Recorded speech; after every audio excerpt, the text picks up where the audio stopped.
This is gonna be cool.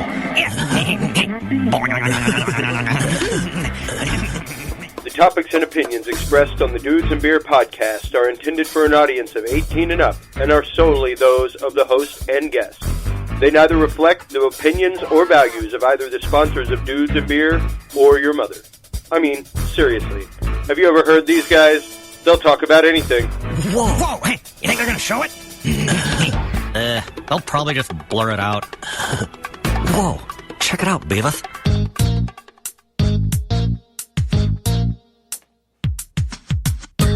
Grab your beverages and turn up your interweb. Solving the world's problems 12 ounces at a time.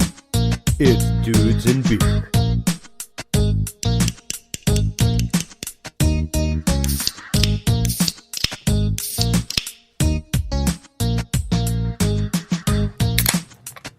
Well, hello. Is that there? I think that's there. 1, 2, 3. Yeah, it's there. It's there. How about that? Hey, everybody. How you doing? Chris Jordan here with the Dudes and Beer podcast. Having a little technical issue there at the bump in. But with me, as always, right now is Stephen Bishop, our great and good co-host. Woo! How you been, Steve-O? Ah, man, I'm hanging in there, dude. Yeah, it is South by, and we are in the thick of it. Kicking my ass. It being South by Southwest and like the largest, I guess, rock festival in the world, really. People come from all over the place to come play. We are actually talking to a artist that is originally, if I'm not mistaken, out of the Nashville area. Is that right? I've lived most of my life in Austin. Okay. I drove in last night from Nashville. I guess that's what it was. I live there right now. I've been there about 18 days. Nice. Yeah. Nice. Well, man. Speaking on the microphone right now is Mr. Bill Harvey. We will be speaking with him about his music, why he makes his music, how he came to make his music, and especially his new music from his new album, Elephants in the Room, whenever we get back from this message from our sponsor. Have you ever thought about brewing your own beer? Is the urge to brew there, but you just don't know how to get started? Well, Dudes and Beer is here to help. Stop on by the new Dudes and Beer Amazon store and check out all the great brewing supplies and gear today. We have it all, from instructional books and do-it-yourself kits for beginners to 16-gallon cooking vessels, carboys, bottling supplies, and cleaners for all you homebrew pros out there. Everything you need to brew your favorite beverages, even distilling equipment. So stop on by the official Dudes and Beer store today and get your hand on the greatest new brewing essentials. Simply visit dudesandbeer.com and click the Dudes and Beer store tab. Once again, that website is dudesandbeer.com and click the Dudes and Beer store tab today. Happy brewing, everybody. And until next time, drink responsibly. And we are back, everybody. And welcome to episode 97. We are creeping so close to episode 100, and we are so can't excited. Wait, man. April is going to be a huge month. April 8th, just so everybody knows, we actually have the Live from Meekum Auto Auction in Houston coming up, which is always fun. It's going to be a great day of broadcast, just tons of stuff on our YouTube channel, Facebook, Twitter games, all kinds of action. On top of that, the following Tuesday, April 11th, is our number 100 That's our anniversary, extravaganza, featuring the musical stylings of DJ Confucius Jones from 989 Might KUTX. even be a DJ battle up in there. There might be a DJ battle. We did have DJ Cinco on the last episode, and he was down with coming and throwing down. It was a live on-air challenge, man. Yeah, he literally threw down on air and was like, I challenge you, Confucius. So keep your eyes out, Confucius. At the Hops and Grain, April 11th. That's right, Hops and Grain Brewing, April 11th. Starting at 7 p.m. And speaking of shameless plugs, let's give our guest Bill here a chance to plug a little bit of his new stuff. I know you've got a new album out, everything else. Tell us a little bit about it. The record I just released is called Elephants in the Room, and it started out conceptually as an effort to get songs that I've recorded that never found a home, that were constantly in the back of my head saying, why not me? Yeah. And it was like my orphanage. And So, because I had about 100 songs recorded that no one's heard. Sure. Wow. And so Amazing. I went through them all, and I found ones that actually felt really current to me, and then so I got with a buddy here in Austin, actually, Lars Goransson, who's a great mixer and producer, and we finished the songs that sounded complete but weren't done. So we spent about 2 months working hard on this record, and it became like a really honest and accurate portrayal of how I feel now, even though some of the songs were recorded 10 years ago. Sure. Wow. Sure. Over a span of about 10 years, all these songs were recorded. So I did some in L.A., some in Brooklyn, some in Austin. Okay. And, okay. That's interesting because, I mean, number one, just to have the different mixing styles through the years, and have that represented kind of catalog-wise, because technology changes, mixing techniques change, All right. It's cool. You mentioning that it's a huge point. Actually, one of the songs on the record is called "When I Say Go," and I recorded it maybe 7 years ago, and I wasn't happy with it. And it took technology to advance to catch up. I wasn't waiting for technology. Really?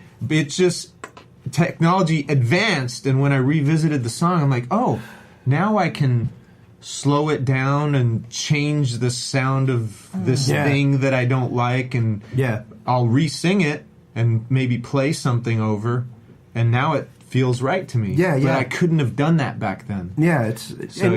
What is your process? Cool. Do you record at home a lot? Because I'm a scratch recorder. Whenever I write a song, it immediately goes to tape, so that the chord progression, so that it doesn't leave my head the way it sounds. I know. I forget things so quickly that I'm always memoing on my phone. Yeah. When I moved to Austin in '96. Oh wow. Okay. And that was, for me, before cell phones. I was the last person I knew to have a cell phone or a computer. But back then when I was writing songs, and I'd be out at a bar and I'd get inspired, and then a melody would pop in my head, I'd find a payphone and call my house and sing it into my message machine. Right. So that's awesome. I was doing that back in the day. That's cool. So yeah, I do track melodies and lyrics that pop into my head, and then when I get home, sometimes they get piled upon, and it takes me a year to get to one. Yeah. Because I'm sure you have that. If you do that, you have 100 ideas in your little memo thing. Mm-hmm. So yeah, and I mean, at one point, not so much now. I write a lot more electronic music, things like that now. But whenever I wrote a lot of acoustic music, I wrote at one point probably a good 3 to 5 songs a week. And they're all recorded somewhere, like just on 4-track, me and a guitar or whatever. Yeah. I need to go through and actually transcribe them all to digital, track by track, and all that. But even going through and listening, like you were saying, technologically, even if I could go through now with the knowledge that I have and be like, hey, kid, move the fader like this. Like set the gain on this here instead of there. All those little subtleties make such a huge difference in what you're actually producing and what the end result is. Yeah, I do that. The platform I use is Pro Tools, which is a common one. It's an industry standard. But and they make updates, constantly, like every platform. But I'll open up a session that I did 10 years ago. Yeah. And look at it and go, wow, I've learned a lot because this looks stupid. Yeah. Like, look at that gain structure. Yeah, what is that about? What's I left no headroom. EQ setting. Yeah, exactly. Things are all dipped out. Yeah. And it's cool. Like you can track your learning curve. Yeah. And it's really neat, especially if you keep production notes on stuff. Studio style to actually go through and look at all those. I'm so bad at that. It's a process, man, and the meticulous process is there for this exact reason. So whenever you go back 10 years later, you can be like, oh well, what did we have sub-bust over to that effect, and all that kind of stuff. I get a lot of my records. To go back to your question a little bit. I do a lot of recording myself at my home, and I didn't want to be this. I wanted to be a guitar player, and I am. Sure. But then I started writing songs. I started wanting to record myself. I got kind of good at it by accident, and whatever good means. I mean, good can be shitty to somebody. Sure. But I'm in that spectrum, and then I ended up like producing other, because they're like, hey, I like the sound of your thing. Why don't you do mine? So I just started recording a lot at my house, and when I write a song, I'll record it, and then I get attached to the demo. And I try to guard myself against being attached, so I mark the mic. I'm like, which mic I used and whatever, in case I can't let go of the demo, but I need to fix a word. I know I do take notes for that purpose. Yep. But nowadays it kind of inspires me. I'm pretty inspired after making this new record that you can just mess with this shit like it's Play-Doh. Oh yeah, right. I mean, you can take your old Message Machine tape or anything you can think of and turn it into music. Yeah. So, and it's really amazing. Like, just recently in the last episode, I was talking about a track that I mixed for my wife's theater for a show that she did. They were doing a musical number, kind of like Little Shop of Horrors, for their intro video. And her friends came over and we tracked it and everything. And they're like, oh, do we need to do like a whole bunch of background vocals? And I was like, well, we can do a couple. But we're basically going to Phil Spector this. And literally I opened up like another 8 tracks underneath it and just started dumping the vocals underneath it to where it was just thick and layered. And there were like 8 tracks of background vocals. And I was like, see, we don't necessarily, like, all we have to do is offset it by that little bit, and it adds the reverb, and now suddenly you've got like 25 people singing in the background by me going copy and paste. Yeah. And like I can even change the pitch. I was going to say, change things the like pitch, that to get different octaves between them. Yeah. And they were just like, whoa. Like, wow, it's just that fast? I was like, yeah, pretty much. And back in the day, you definitely couldn't do that. It was like how many times you really had to do the math as to how many times your tape was going to be passing overhead and stuff like that. Because the more it passes over that head at high speed, the more you lose the oxide on the film, and you start running thin on tape. Yeah, I mean, even I was in a hair metal band in the 80s, and we got a record deal, so we were in a big studio with the 2-inch tape, and nice. And I like that. And we were getting tricky at one point, although we were not tricky at all, but we thought we were. But I was tricky for the time, right? I was gonna do a backwards guitar solo. Okay. So I played the solo frontwise. Yeah. And then, so they had to flip the whole tape upside down. Yeah. Which, if you're recording on track, 2, and you flip the tape upside down, it's not track 2 anymore. No, it's track 4. Yeah, it's 22. Yeah, exactly. So there's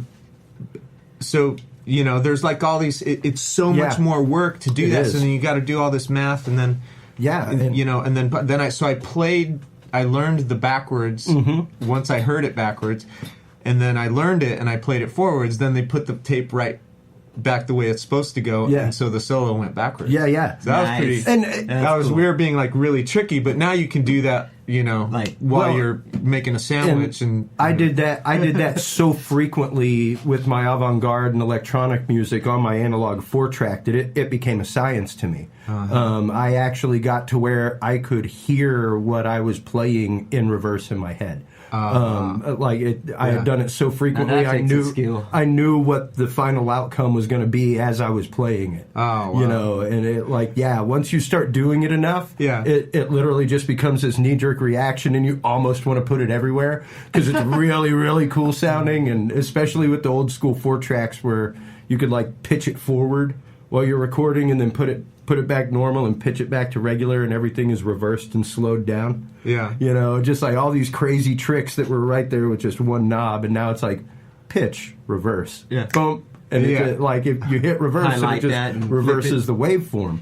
But I've actually noticed, especially in the digital realm, that when you do that, it doesn't quite track the same way as when you do it on tape. You know, there's a little bit of offset that happens whenever you do it in the digital realm and just do a straight reversal like that. I think that's why there's like, I've observed. There's two things that are really huge to me. One of them is when you know, audio files of any category. You know, some people love digital things more than dirty old tape. So, you know, they like their thing.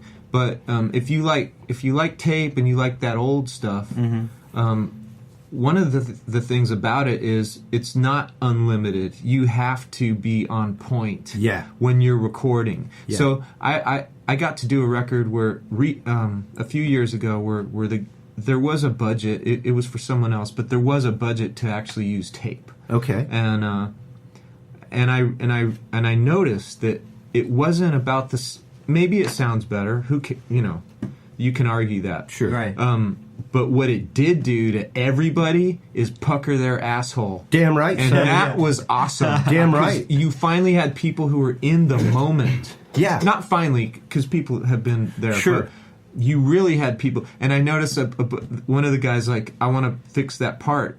And I thought to myself, wow, I haven't been in this position in a long time because I have to go... I have to do a punch recording on analog. I'm like, are you sure you can do something better than that? Because we're going to erase it while we record the new one. Yeah. And that is exciting. It is. And it really does bring about, like you said, it'll pucker the asshole rapidly. Sure because that shit gets expensive quick. And whenever I've talked to bands and they're like, oh, we want an analog track, I'm like, listen, I know you think that. Yeah. What you really need to do is record as much as you can at home. Yeah.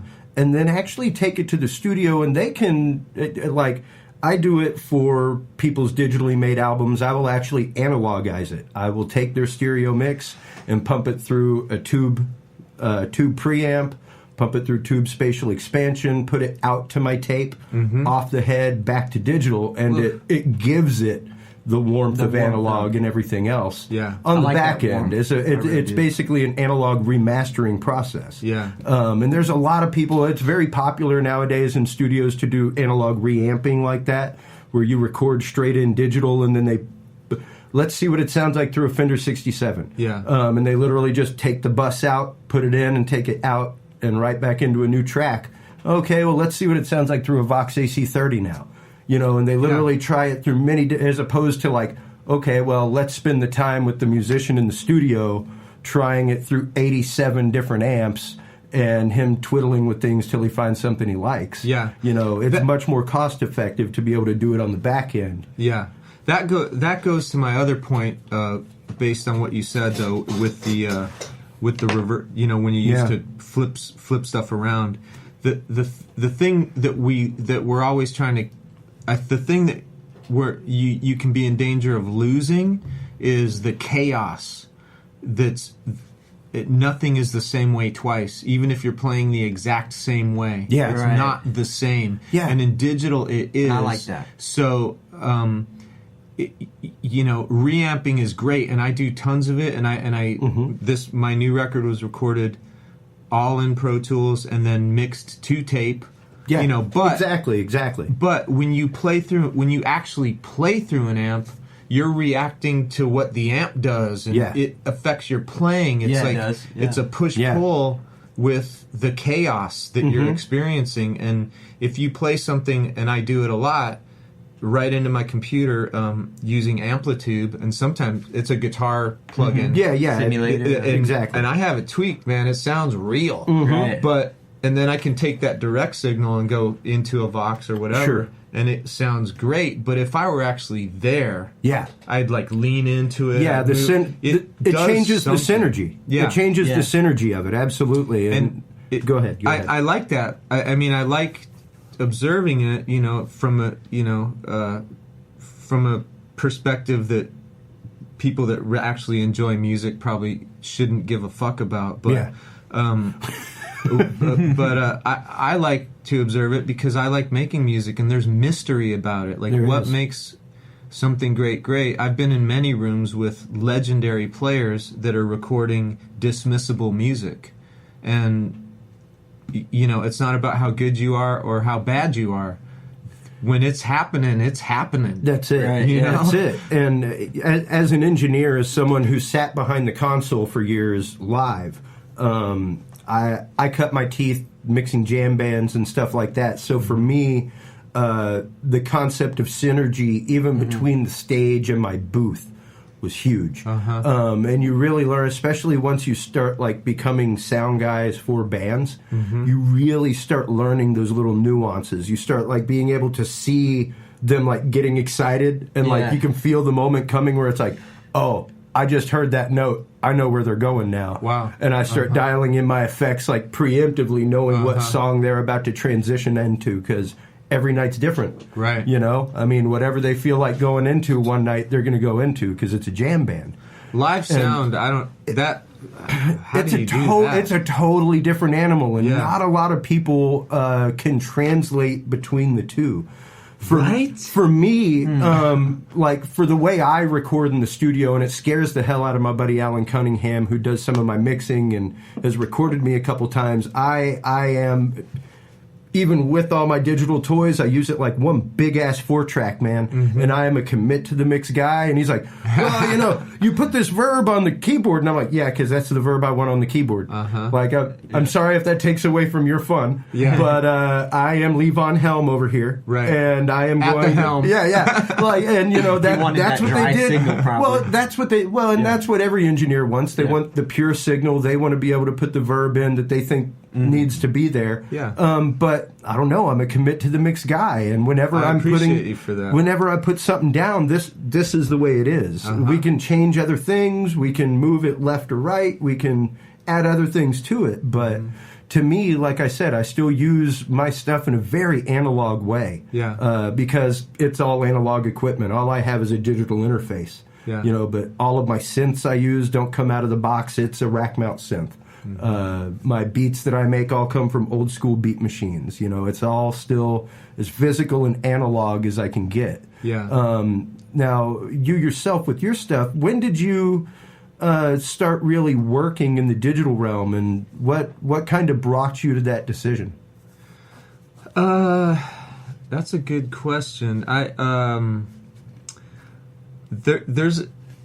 There's a guy in town. I don't know if he's still here or still does anything. His name is Bill Knoll, and he was like, to me, like the Apple guy. He knew computers, and somehow I met him, and he's like, dude, have you seen computers? I remember him showing me a computer. Have you seen computers? He's like, computers are awesome. There's this new thing they're coming out with called iTunes, where like they're gonna have music. And he was showing it to me, and I was like, whoa. Music. Groundbreaking. I know, right? But my buddy John was actually the first guy to show me a computer. He's like, they're awesome. Check this out. And he pulls up this page of text. And I'm like, why do I want to fucking? He was showing me an email. He's like, look at this, it's email. I'm like, this looks horrible. Like, I have a phone. Not a cell phone. Call me. But I have a landline. Call me, bro. Why do I want to like read when I can talk to somebody? when I can talk to somebody. But anyway, Bill convinced me that a computer is the way to go. And I had ADAT machines and a board. And they have a certain sound. ADATs have a certain sound that they do. I can romanticize now, you know. They were the first real marriage of analog meets digital. You know, where you were putting a digital preamp signal onto basically an analog VHS tape. You know. And like I remember, even whenever I was on the radio show in Houston, my brother literally had a VCR set up in his garage with a TV and a radio, so that he could go to bed at like 10 o'clock at night like a normal human being. My show was on from 11 to 1 in the morning, so he would set the VCR to record 5 minutes before, 10 minutes after, and just go to sleep. And I have every single show on what is the equivalent of ADAT.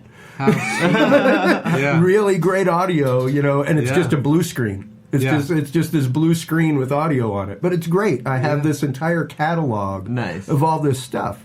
And much like you were saying, like what do you do once you've come to this critical mass point of music? And like what is your decision making process whenever you write something? Because like we said, you were very much like me and still are. You at least record a scratch recording of it, and it is like you said, it's very hard not to get attached to that initial sound, because that's the initial soul of it. You're letting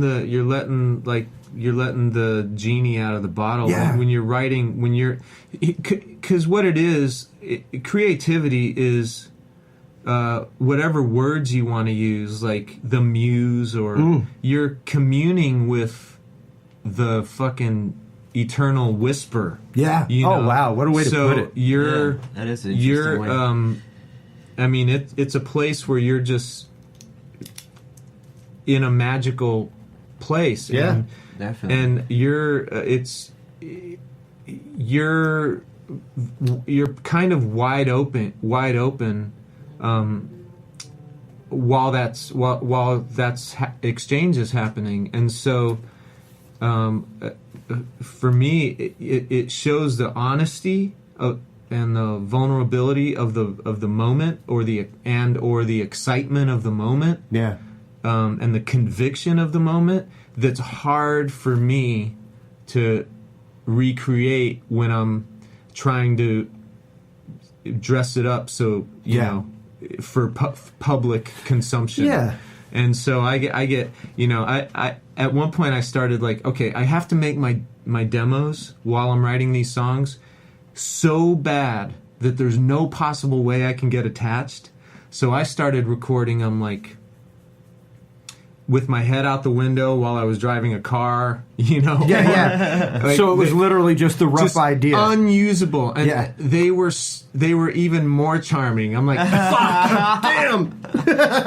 Go figure, Like, right? I know these aren't good enough to use, but I just want to use them. I really want to put them somewhere, man. Yeah. And So I mean, I've actually people put out records of their demos. I have a record called Grow Garden Grow that it's a double record, and there's Nice. 18 songs on each record. Wow. And it's 36 demos that I'm just attached to, and I released really it, dope. and a couple of them got on TV shows. great. Like Yay. I recorded them in 10 minutes in a Yeah. stairwell or wherever, and they actually paid like 2 bills. So Yeah. why not? Heck yeah. It led to Nice. something. Not that it has to, but it's nice when it does. It's so hard.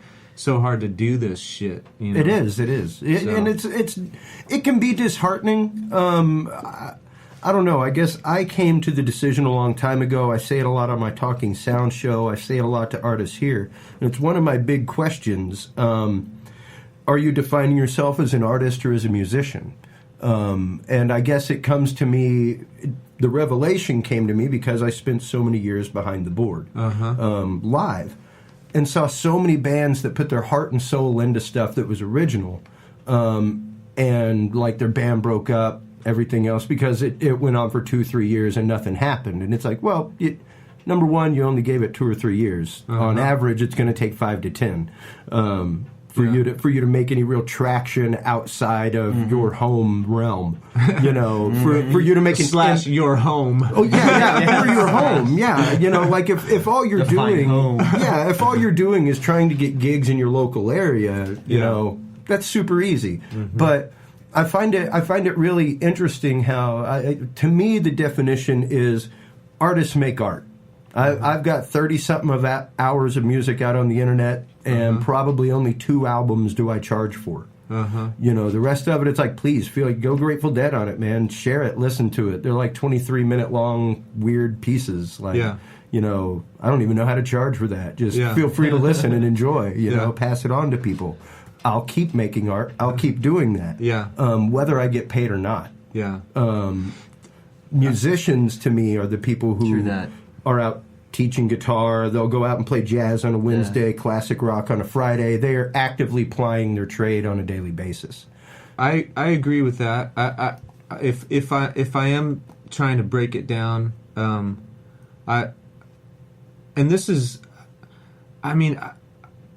can be judgmental, and I'm the first person to point a finger back at myself, but I'm looking if I'm trying to decide what's the difference between a craftsman and an artist, I would say honesty.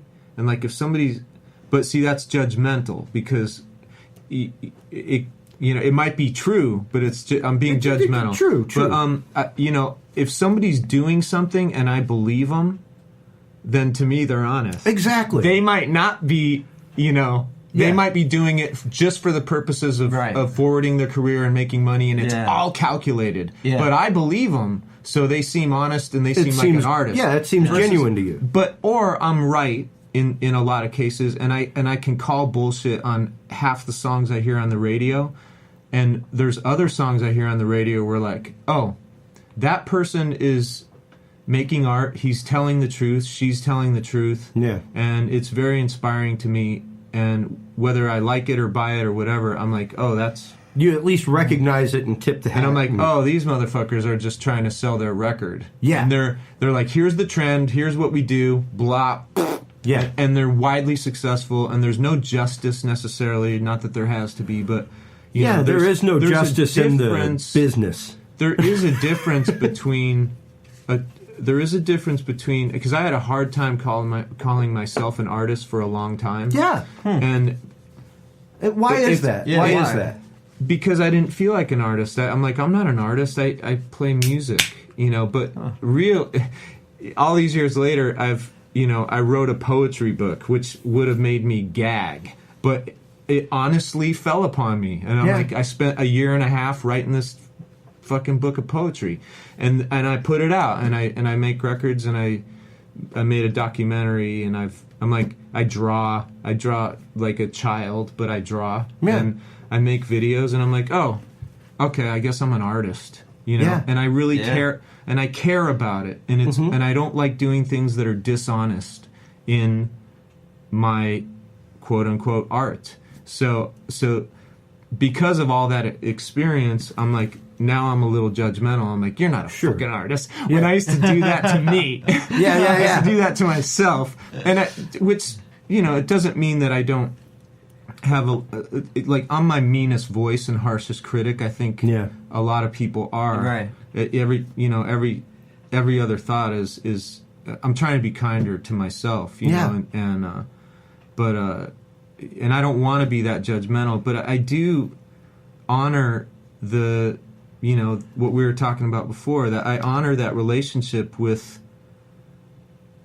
because, we're turning art into business. It's becoming... It's a fine line. It's a really fine line as to when, even with this show, when it has people... to pay a bill, or, you want it to pay a bill, but you don't, Well, even with this show, people have been like, so what kind of sponsors do you have? Like, because if you listen to a lot of podcasts, you'll be like, panties.com. I'm not going to sit here and talk about that. I don't give a damn if you want to pay me to like $1,000 an episode to talk about panties. Use that, I don't use that product. I'm not gonna just shill for somebody. That's just not me. It's not inside me to shill. If it's something like Fiverr. Hey everybody, go on to Fiverr. Dude's 5.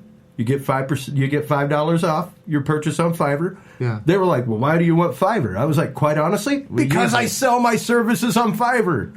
Yeah. Like, I sell design services and video editing services, and I believe in the system. Yeah. So I will gladly approach them and be like, I would like to be an affiliate with you. Yeah. And it's hard whenever you have your music, even whenever, like, when you were signed to the label. How did that come about? Because it can be an organic process. It can also be a very forced process. So tell us a little bit about that for those musicians out there that are looking to get signed. Like, how did they come about finding you? Did y'all approach them? How did that process work, and how did you feel come the end of it? It's so different now because the music industry has changed. But, back when I was a teenager... It was the classic story and fantasy and dream of getting a record deal, signing a record contract, and your music had to be in a music store and your music had to get played on the radio. That was it. And so for me, it's different. It's not relatable nowadays, really. But I was in a band. We were popular. We made a record on our own. Actually, we made a record in our garage. 16-track 2-inch tape. We had a dude with a mobile truck who was a friend. Frig, parked it in dude. front of the Frig. house. Hell yeah, that's great. And we fucking made a record in our house. And you know what? It still holds up. It's kind of punk rock. Yeah. I mean, we were we were hair band. Like, we were right on the heels of Poison and Warrant and Guns N' Roses early. And but it's so, like, we were so honest about it and committed that it actually feels punk rock. Then we got signed, and that record is milk toast. It's just not. You don't want to hear it really. It's good, but it's not like the other one. Yeah. But anyway, when we got signed, so we had interest, and then we had A&R people coming out to see us, and somebody from Warner Brothers is going to be at the show tonight, and all that crap. Yeah. And so we had an attorney who was doing the. I mean, she was. We have it's a typical tale. It's the more common tale about people who get record deals and have a lot of greedy fuckers, and you can hear the bitterness that's still. Oh no, absolutely. You get a lot of clingers, man. You suddenly have friends you totally forgot you friggin' had. Yeah. And so we got a deal. MC Hammer. And we made, we signed on the contract. It was very exciting. We went into the record company. We were escorted around and wined and dined and made a record that came out, and nothing happened, and then got dropped. It's like a very typical story. Well, what was the name of the band? The band was called Flame. Okay, because I'm Google stalking this when I get home, bro. You can see Flame footage from like 1986. I am down, dude. I totally want to see this. And you're gonna trip on how young I look now. I'm gonna have to see this. But sounds awesome. Well, and what kind of brought you from being a signed artist, being someone signed under that genre, and coming out with the stuff that you have now? Because it's 180 degrees. It's 180. It's 180 degrees and 200 yards down the road doubt. from what you're describing Flame was. Yeah. What was that maturation process that brought you to the turning point? What was it that kind of made you refocus what you were doing and start making music the way you make it now? It was a few things. It was I think I like evolving, and I like challenging myself, and I like scaring myself. Yes. With scaring I scare myself irresponsibly, but I like scaring myself responsibly. Yeah. When it comes to art, doing things that take me out of my comfort zone, doing things I'm not qualified to do. Yeah. And taking on things that I have no business taking on. I just like that. And so, part of it is just, I started playing guitar, then I noticed there were people writing the songs, then I noticed there were people singing the songs, and so I was like, I want to write. How do you write songs? What goes on there? And then that rock band that I was in broke up, and I thought my singer, and I still do think he's one of the most talented musicians that I've worked with. But wow, it was in the day when everyone was singing like as high and nasally. Yeah! I'm like, I can't sing like that. The mic there. I'm like, I think I had the best singer, so I don't want to go looking for another singer who's not going to be Phil. And so I'm like, I'm going to start singing my own shit, but I can't sing like that. And so it was, that went hand in hand with my curiosity about how songs are written. So I started to listen to songwriters more than just the guitar solos, and that led me to all the typical references, Dylan and your Dylan's, your Graham Nash, things like that, Townes Van Zandt, whatever. I didn't like any of the bands you were supposed to like as a kid. The Who, Yeah. Zeppelin, the Beatles, like anyone that you Don't would say Pink Floyd and we'll be all right. Dylan, well, yeah, any of them. I was like, I liked Ozzy, I love Van Ozzy. Halen, The Cars. Oh, you know, yeah. I'm just like. So anyway, I started discovering that around 25. I started discovering. Dylan and Springsteen and Lyle Lovett and people that, and then I started reading a lot of books. I didn't, I did well in school, but I wasn't a reader. I like to rock out and party. I didn't sit around reading.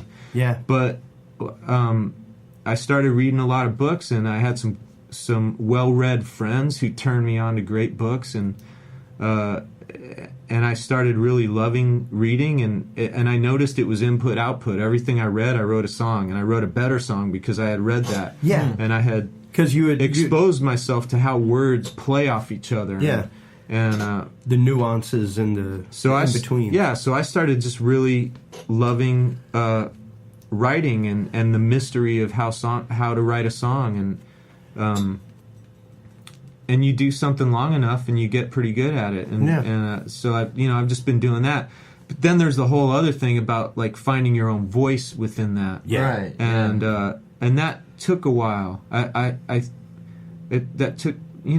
took a few, probably 6 years and a few records before I really found myself in all of it. And the style can still change because we grow and evolve as humans, but when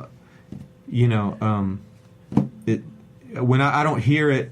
I don't hear a record I make later and go, "Ooh, that's an affectation. That's an impersonation."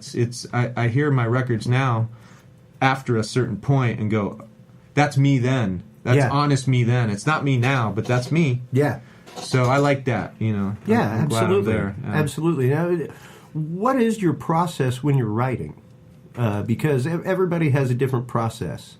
Is it a words first for you, or do melodies come to you first? How does a normal song take structure for you? I think there's a few ways that songs take structure for everyone, and there's really only a couple. It's interesting. Yeah. Mine is one of the typical ones where it's kind of words and music at the same time. Words are important to me, so when the words are coming, I put more emphasis on getting the words out, or not getting in the way of the flow that's happening. So maybe in that way, I lean a little heavier toward the lyric, but the lyric kind of comes with its soundtrack. Yeah. So I'd say they both at the same time, and usually, I'm talking with a friend of mine who's an incredible songwriter, and we were having this conversation about how songs are written, and she was hanging out with Willie Nelson, and they were talking about it, and they brought up what we were discussing, which is when you're really hearing the whisper, Yeah. And she said that Willie calls it the 4-minute song because it just writes itself. Yeah. And those songs are usually top to bottom done. Yep. They're just, and I've written a few of those. I've had that experience, and it's kind of amazing and they're usually great. And that was maybe my first awareness that something was going on beyond my desire and my effort. Like, the greatness is beyond me. I want to be great all the time, but I'm not. And the greatness just comes. And if you're lucky, you can be in it. You can be standing there watching it happen. Yeah. And those, so there's some songs like I wrote in 5, recorded it in 5, spent 10 minutes, and and it's on my record. You know. Other times, I think applying your craft is totally valid. And if you work hard enough at something, you can learn how to make something catchy. Yeah. And make something that's exciting for people and makes them want to move or inspire them in some way. So I don't think it all has to be all mystery and whimsy, but it could be, hard work and applying your craft too. Yeah. But it's usually like myself, I guess it took me years, and I still don't have mastery of it, unfortunately. But it took me years to learn to write a bridge.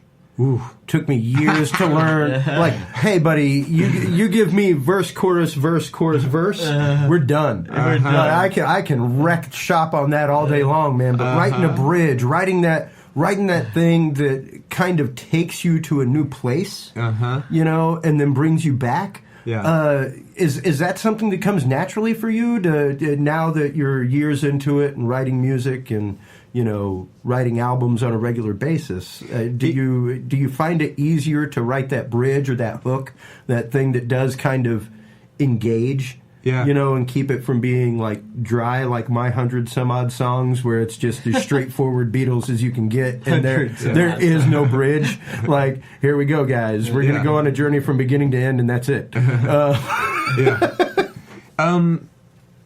It goes in and out. I feel like I have a handle on it sometimes, and it usually comes in groups. I write a lot, and I find I get in the zone. If I write 10 songs, there's a chance that one of them is really damn good. Yeah. Because of my craft, they're all pretty good, but pretty good is like no one will ever hear it. Yeah. You may play it live or something like that, just in between songs. I won't write a bad song. Yeah. Because I've worked too hard. But the bar is high. It is. So writing a good song, it's kind of a joke with my friends. I'm like, hey, I play somebody my new song, and I go, what do you think? And they go, I like it. And I'm like, fuck. Like, the bar's so high. Like, if you don't go, dude, that is amazing, no one's going to care. Yeah. So, and it's hard, though, because you really do have to search people out. You have to find very specific people to share that stuff with, because it's so easy.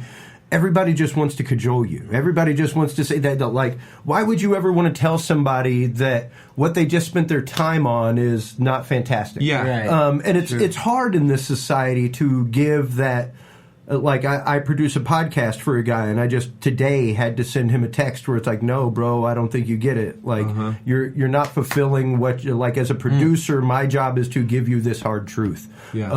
A job of a producer in the studio is to be like, hey, man, you just stunk the hell out of that vocal track, and I know you can nail this shit because I've heard you fucking do it live. Right. So we need to go live. If we need to, like, turn the lights down and turn you around so you're comfortable and you're not looking at us in the control booth, whatever, but you're not giving me what I know you can give me.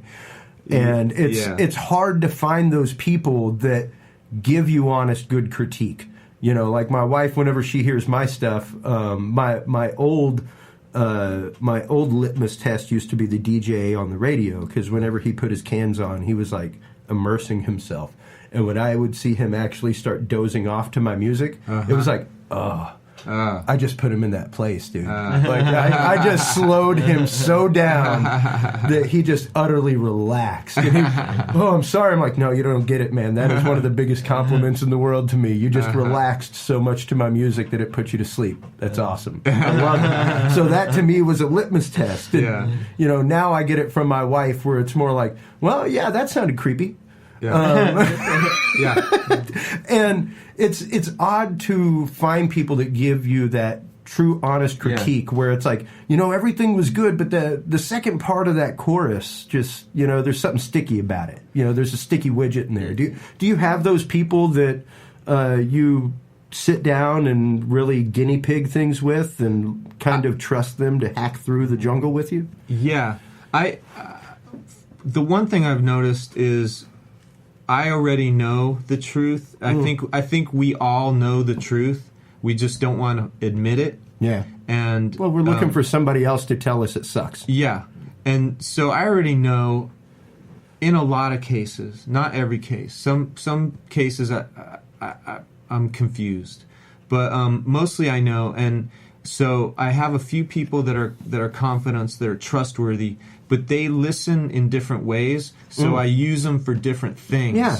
Because they notice, some people are melody-based, some people are they listen to the Sonics. Yeah. You know, That's some people, and it's funny because they're music fans, and it to this day it just kills me because people go, "I'm just a music fan." I'm like, what else is there? Yeah. I'm like, you're it. Like, you don't apologize because you love music. Yeah, they're like, I'm not an expert. I just listen to music. Well, you're that actually is the expert. Yeah. Yeah. So they're music fans Right. and they listen to what they listen to, and so I have people that listen to different things that I use to gauge things sometimes.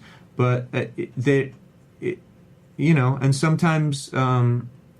It helps me clear something up. But I know myself from day to day, I can put on a record that I've made and be very proud of it and excited, and then the next day I put it on and it sounds all wrong and I hate it.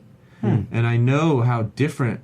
I mean, you can experience that with food. Yeah. You can eat a meal and go, I love this, and invite your friend and go, I don't know what I was thinking. I thought this, or a movie you Sure. saw. Yeah. I saw that Tenacious D movie, Pick a Destiny. Pick a Destiny. Pick a Destiny. Funniest thing I've ever seen in my life, I thought. And then I took a friend, and I didn't laugh once. And I don't know if because I was in the wrong mood or because I had already seen it. And if I see it again, the tricks were worn out. I don't know. Yeah. If I see it again, I saw it in the theater, and I went like 2 days in a row. I'm like, you have to see this movie. But the other movie that happened, it didn't happen to me with yet, but Tropic Thunder. Okay. I saw it in the theater. Yeah. I'm like, this is the funniest thing. I'm It's still some laughing good out stuff. loud. Still I some bet good that stuff. won't do that to me. Pick a Destiny's like that meal that you're not sure about. So I'm going to watch it a third time. Yeah.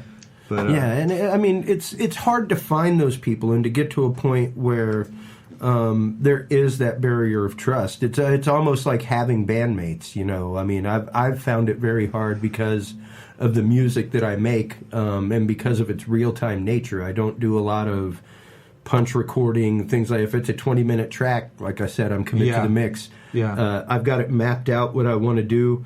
Things may change from take to take, but well, like you said, you sure you want to re-record this because it's about to go away, right? And I got to be sure about it. You have to guard yourself too. Yeah. Like I've been hurt as much as probably everybody by playing something that you worked on for somebody that doesn't really. You shouldn't be playing it for them at a certain point in time or ever. Yeah, you know, because. I've got a friend so I have of mine to protect that, myself. Like I can't play certain songs for some people I really love because they're not going to get it, and it's going to hurt me. Yeah, you know, and discourage you. I'll let them get it whenever they get it, but not on my time. Yeah, you know? and there's some people that like I've got friends of mine that are like, I want to hear the process. You know, like I want to hear like things that you're recording as they're being recorded, and then I want to hear the final product. And then I have friends that are like, just show me the final product. Yeah, right. Like I don't want to get the process. I don't want to, be a part of that. I just want to hear the final. Like, let me know when you're done. That's cool that you got some lyrics written down. I don't really want to hear read the lyrics. I want to hear the lyrics when you have music to it. Yeah. And it like you said, you tend to find people and kind of cherry pick who you're going to share things with and when, you know, during the process. So it is hard. It's hard to be open, and it's also hard to be guarded, because, I mean, for me, the guarded part of it is literally one of the hardest parts. Because for me, as the artist, my dad was one of the first people that listened to my music on the radio and was like, boy, what the hell are you doing? Like, why don't you write some shit with some words and a beat that people can listen to? I was like, well, I guess if I wrote music, I mean, I appreciate your feedback. Yeah. It's great. It was really more of an opinion than feedback. Your opinion and 50 cents will buy you a cup of coffee at almost any gas station in America. Yeah. So thank you very much for your opinion. As an artist, it at least moved you to that vehement opinion. So job done in my mind. Nice. It's just like an artist that hangs something in a gallery. 28 people may come by and go, oh my God, this is beautiful. But then that 29 and 30th comes by the Jackson Pollock and goes, what the fuck is that, dude? Like that, like my 2-year-old could make that, and it really is that perception and your depth as a person as to how you receive things. So it's interesting that you say that there are things that you show to some people and things that you don't. Yeah. You know, and it is that very much trying to figure out who is there to listen with a capital L, you know, and who's just there cursorily listening. Yeah. You know, and... yeah, and on different levels. I mean, so you can play something for somebody and, say, you know, qualify it. Somebody told me, it was back in the day of the record deals. This was when I was in that band.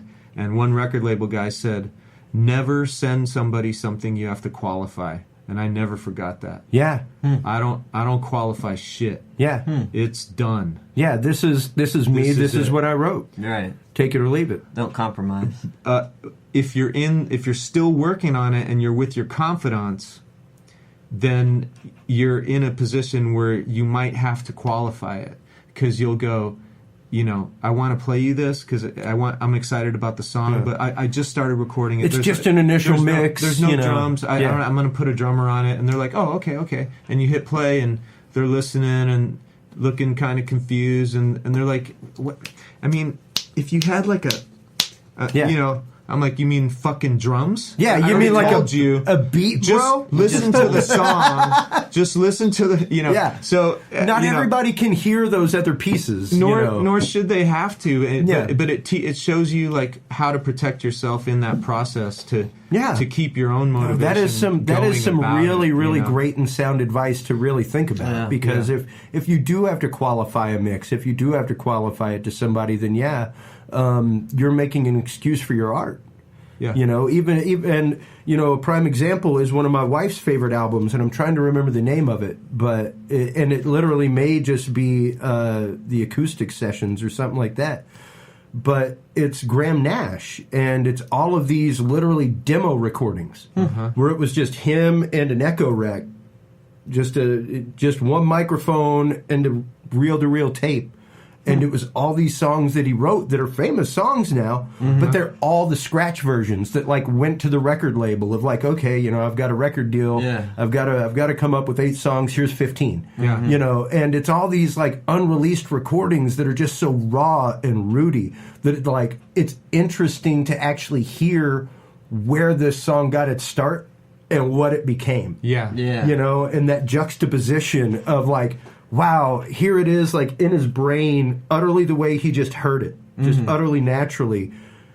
And then you compare it to what was done later in the studio, and it's like you can really see like the vision of the producer then. You can really see like the vision of the A&R person that's like, hey, this is what's hip right now, let's try to do this. Right. You know, and it's hard as an artist, especially whenever you're signed, not to get A, pigeonholed as an artist, and B, to get to the point where you're on a 5-record deal and you got to go Billy Joel on it, dude. Like, you know, you got to put out, like he wrote Piano Man while he was literally playing piano in a bar, trying to just fulfill his record deal. Like he was Great like, I'm not releasing this stuff on Piano Man. This is mine for the next album. I'm just gonna write a whole bunch of crap.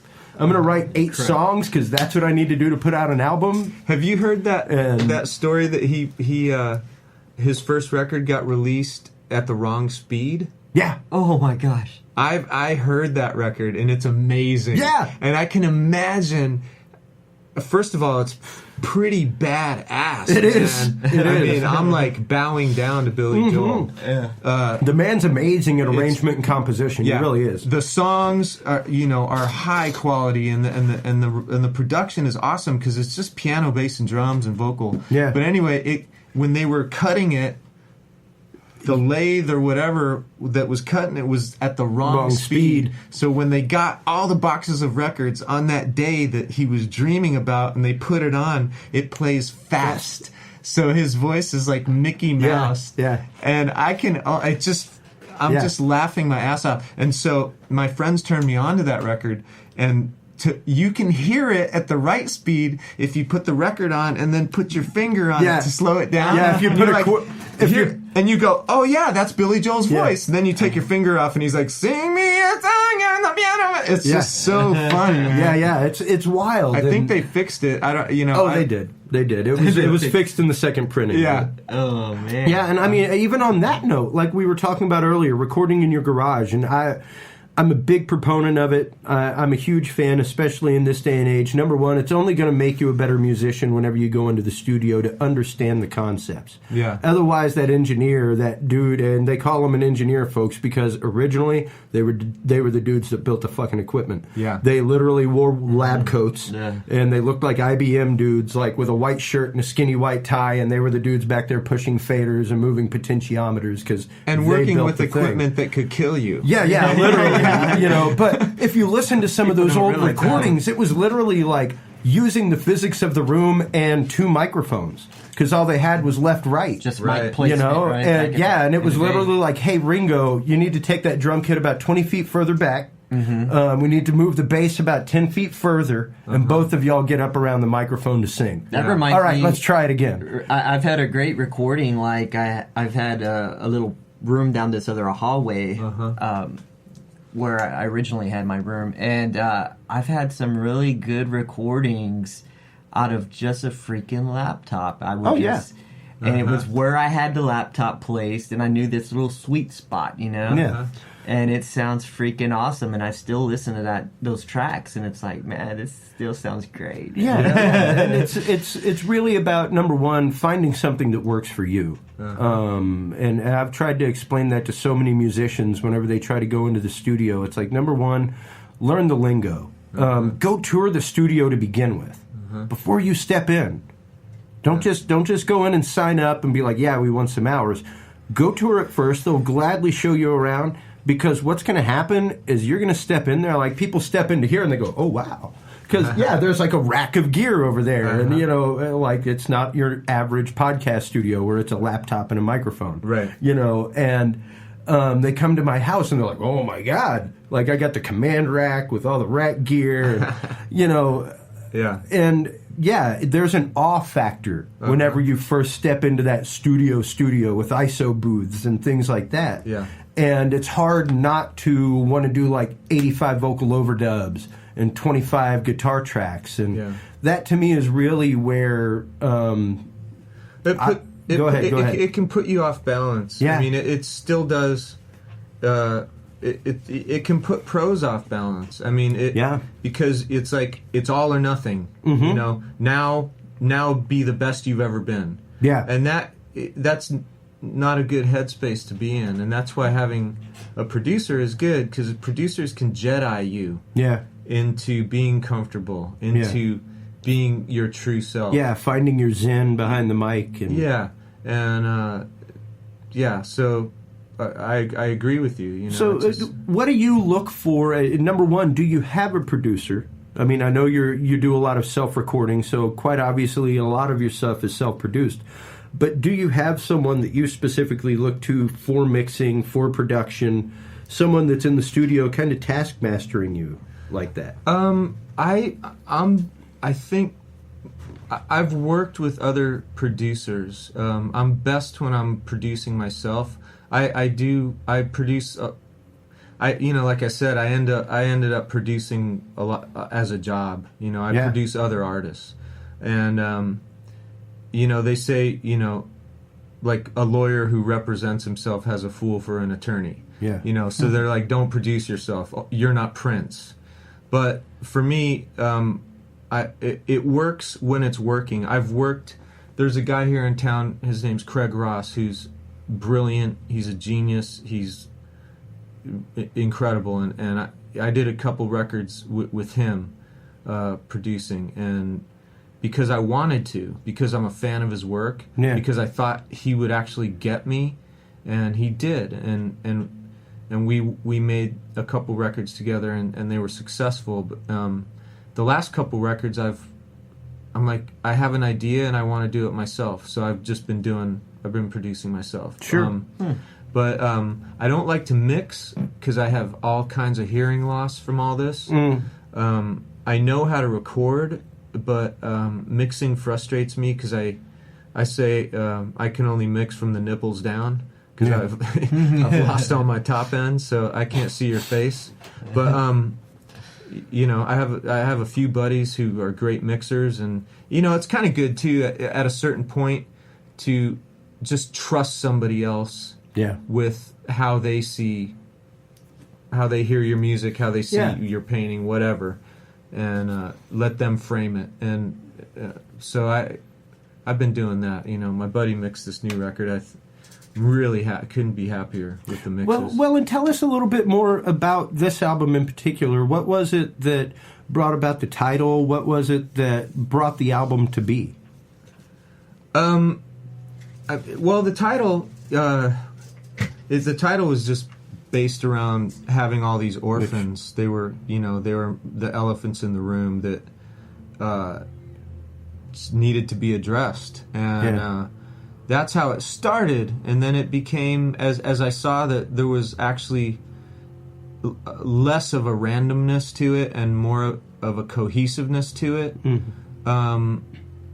It became the meaning of that title.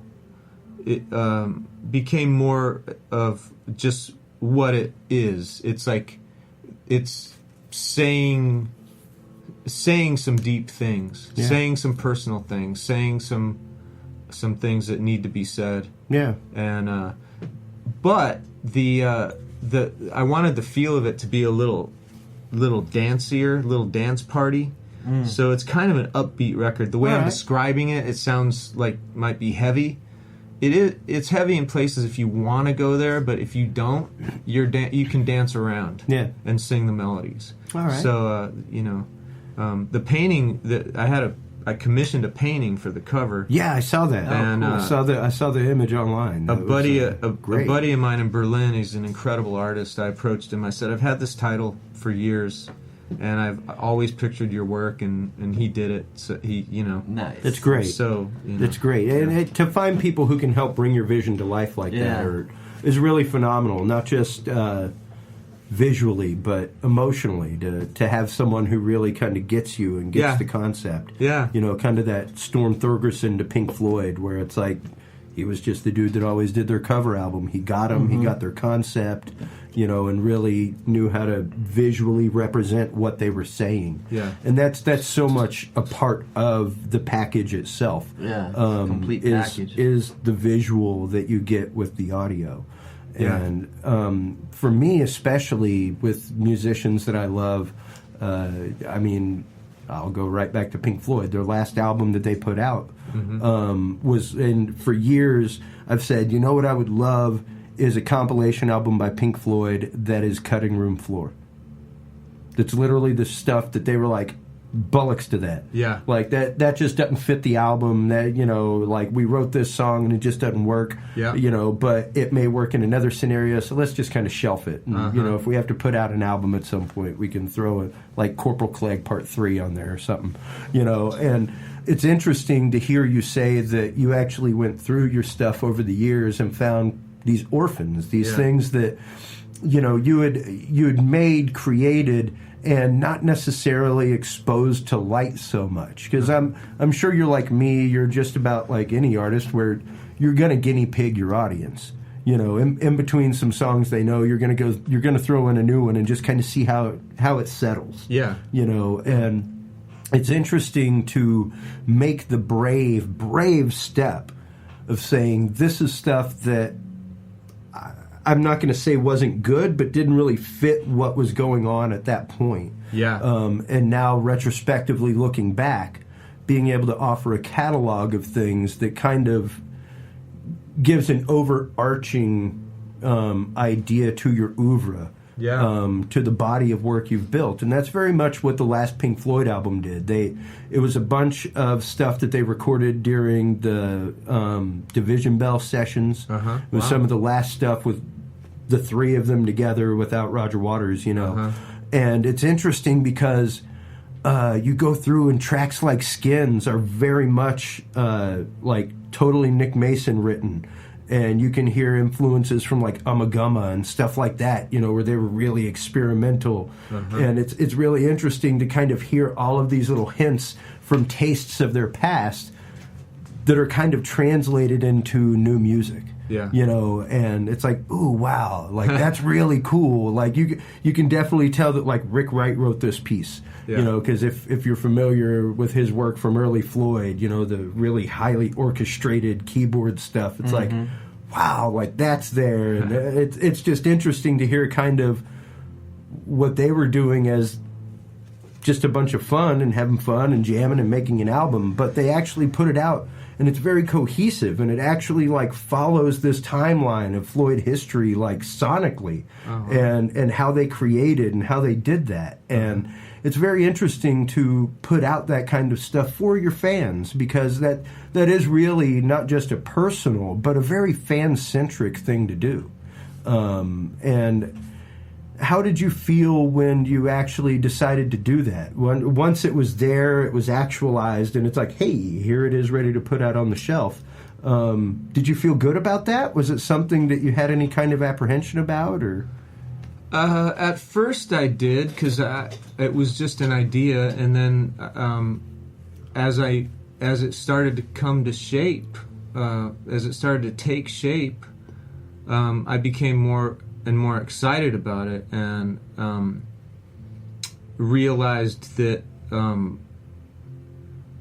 that it was as current as anything I'm doing right now. Even because I did spend 2 months working on those songs, as if I started a brand new record. Sure, going through and reshaping them. Yep. So, you know, there's a sonic cohesion, there's a emotional thread, there's a stylistic thread, and it you know feels really honest, and it's being well received. I mean, you know, for whatever that's worth. You know, if I had the fan base of Pink Floyd, that'd be pretty cool. It could get there. There's nothing saying it won't happen. Within my world, it seems like people are digging it, and that makes me feel great. I want to put things out that are good and that are up to a standard that I try to set. Yeah. And I think this meets it, so it's cool. Well, I'm happy to hear that. One of those beers? Oh, absolutely, man. Yeah, if you're thirsty, let this boy know. Yeah, I'll get you. He'll get you like 2 of them, so you don't run out. It was so weird. I was thinking about that earlier, and I don't know why I was it's like I haven't seen him sip on that in a minute or 3, and I know I've got him talking a lot, but I was wondering if it was empty. But I'll go for another one as well, Steve-O. Yeah, and you know. For me, music, like you said, I couldn't describe it better. It's that beautiful 4-letter word, muse. And it literally is, to me, it does go back. It does harken back to that ancient Greek concept of the muses. And the fact of, if you wanted the muse to come to you, like you created a space for the muse on your hearth. Yeah. You know, like you had to actively, like this place, when people walk in, it's like, oh, it's different. It's not like a rehearsal space, you know. It's like, I try to make it very homey. I try to make it to where even if I'm not doing an episode here, I could come here and do work for 5 to 6 hours and have bands practicing in the background. But other than that, be in my vibe, be in my place, be somewhere that I have literally invited the muse to come be.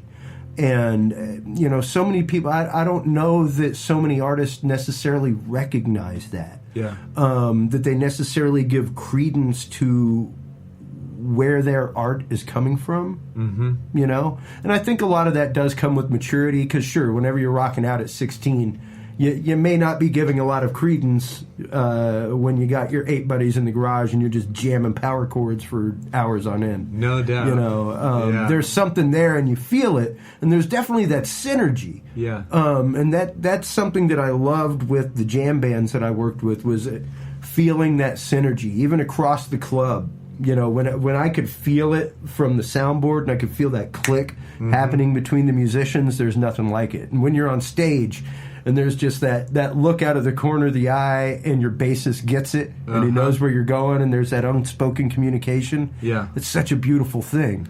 It's You know, it's hard to express that to people, and it's really hard to manifest that, to make that happen.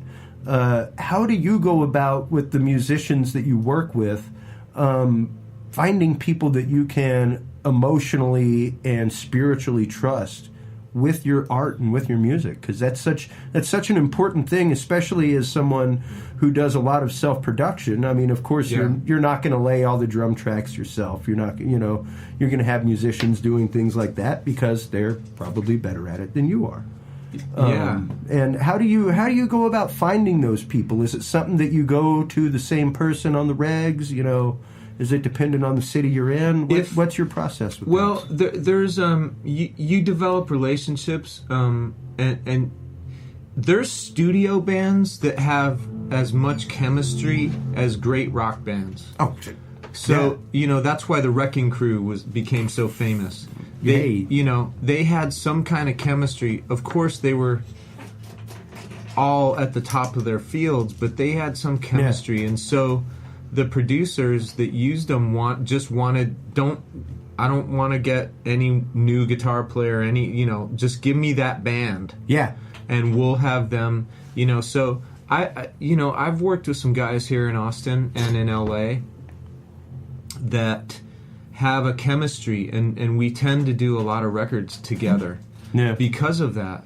And if I'm producing an artist, they might be the first, like one of my crews might be the first group of people that pop into my head. Yeah. But I won't use them just for the sake of familiarity. Yeah. Because I would want what's actually right for the music. And sometimes the best drummer is not the right drummer. Yeah. So I have to find the right drummer. For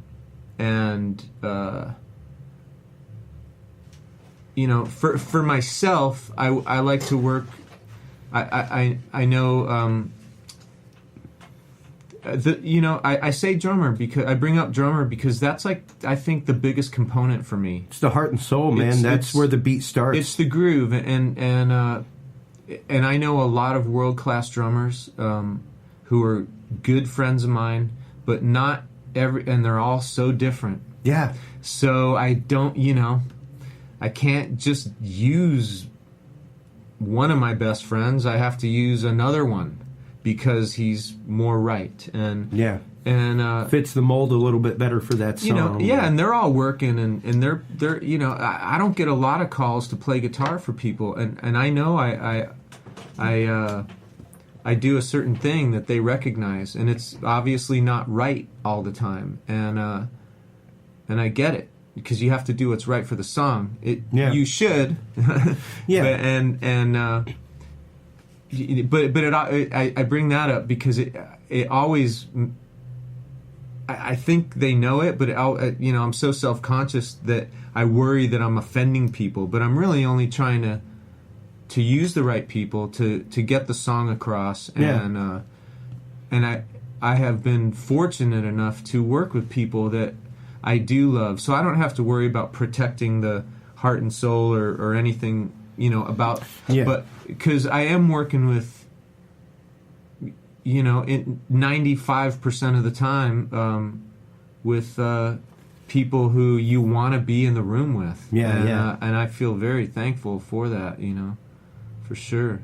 And it's more fun to work. I do a lot of stuff on my own just because no one's there. Yeah, but I'd rather do it with other people. Well, yeah, because I mean, there's nothing like that. Like I said, the synergy, and even whenever you're recording, I like that synergy part.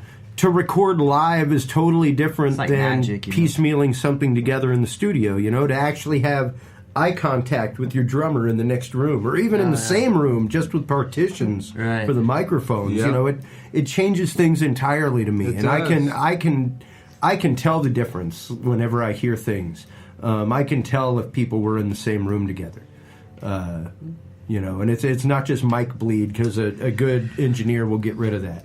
It's the vibe, it's the way that things click, and it's hard. It's not an easy process. It's for me at least, 3/4 of the reason why I became a live engineer and focused on that as opposed to the studio was because, to me, sadly enough, the studio was so entirely soul draining, and it can be so repetitive. Do this again. Do this again. And whenever I did demo albums for bands where it was like, hey, let's get 5 good representative songs. My thing to them was always, we will record this live. We will not be doing punch recording because you're trying to do a demo album. You want the bar owner to hear what you will sound like after 6 beers. Right. You want to show them what you sound like live, not after you, because there was nothing worse whenever I booked bands than like trying to put a funk show together or something, and like, oh, dude, these people have a great horn section. No, they have a great horn player. They don't have a horn section. So, it's great what you can do in a studio, but what are you actually doing live? Right. Yeah. And that's where I would strip it down and be like, hey, I want you to bring 6 songs in, and we're going to play them like a set, and then we're going to take a break, and then we're going to come back and we're going to play them in a different order, and then we're going to take another 30-minute break, and then we're going to come back and we're going to play them in a different order. And by the end of a 6 or 7 hour process, you've basically played 6 or 7 sets of 6 songs, and now you have 6 or 7 different takes of each song that aren't necessarily influenced by the way you played it last time or by what was around it. I like that. I'm going to use that. It's very interesting. No, absolutely. Because I never heard that one before. Yeah, because like literally, really awesome. you get to optimize your studio time at that point, and you're not losing the synergy. You're keeping things as live as possible. You're keeping it as real and raw as possible. This is going to be the most. This is going to be the most honest translation as to what will happen live on stage. Yeah, and then at that point, hey, yeah, like. But then you chop all 6 takes together and make the best version of the honest version. Oh, you absolutely. You could if you wanted to in the digital realm. You could if you wanted to in the digital realm, and that's what's great is you've got all of those individual tracks, so you could be like, ooh, the third part of this drum track in the third take was really cool. Yeah. So let's punch that in. Right. All they liked was the drum off that one. It's interesting, and it really does. I call it Frankensteining. Yeah. And it really does give you a new way to look at it. It gives you a new way to look at the recording process and a new way to look at doing stuff live in the studio. Because so many bands, and they would be like, oh, are we going to do overdubs? And I'm like, if we were doing an album, sure. But on a demo track, like, I wouldn't want to hear your vocal overdubs. I wouldn't want to, as someone booking a band, I wouldn't want to hear anything than what's coming out of my sound system. Right. So I don't want to hear your 28 tracks of background vocals. You don't have 28 background singers on stage. I want an honest and true representation of what's going to be happening for a demo CD. Right. Because then that's gonna give a producer a stripped down concept and something of where they can take you, instead of giving them something of like, this is the mold that we want to be in. Like really, like we were saying with the producer, you really want to give them that latitude to kind of mold you and go like, hey, this part that's jutting out over here, what if we round it off? And really kind of give him his palette as an artist to play with as well. So for me, that's how I always did demo records and how I always did like rehearsal room demos, that kind of stuff. And it kept things raw, it kept things real, and it kept people in check without like wanting to go insane and like, no, let's nail that guitar solo. Like, dude, we could spend all day nailing that guitar solo. Do you really want to spend all day and lose all progress on everything else just to nail that guitar solo? And if you've got the money, hey, spend all day nailing a guitar solo. But it's tough, especially whenever you're first getting into things, whenever you're first making that foray. So as a weathered musician, as someone who's been out in the storm and been doing this for years,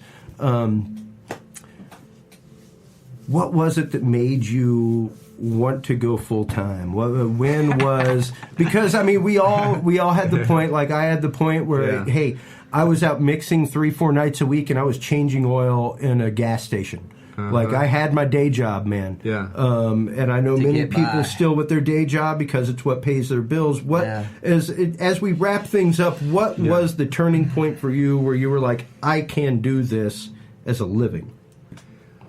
That's a good question, and my answer is just pretty simple.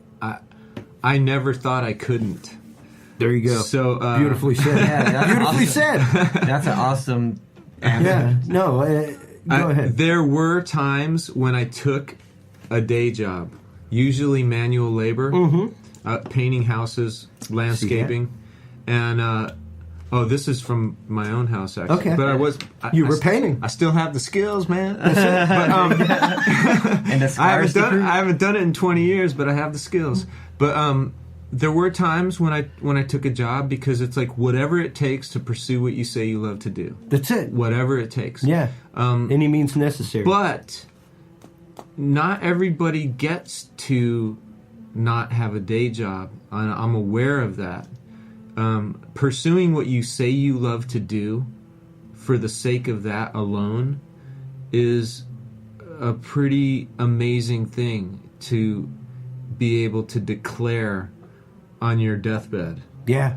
And how you get there is different for everybody. Yeah. So for me it's been tooth and nail, but there's other people where I'm sure it's been way harder.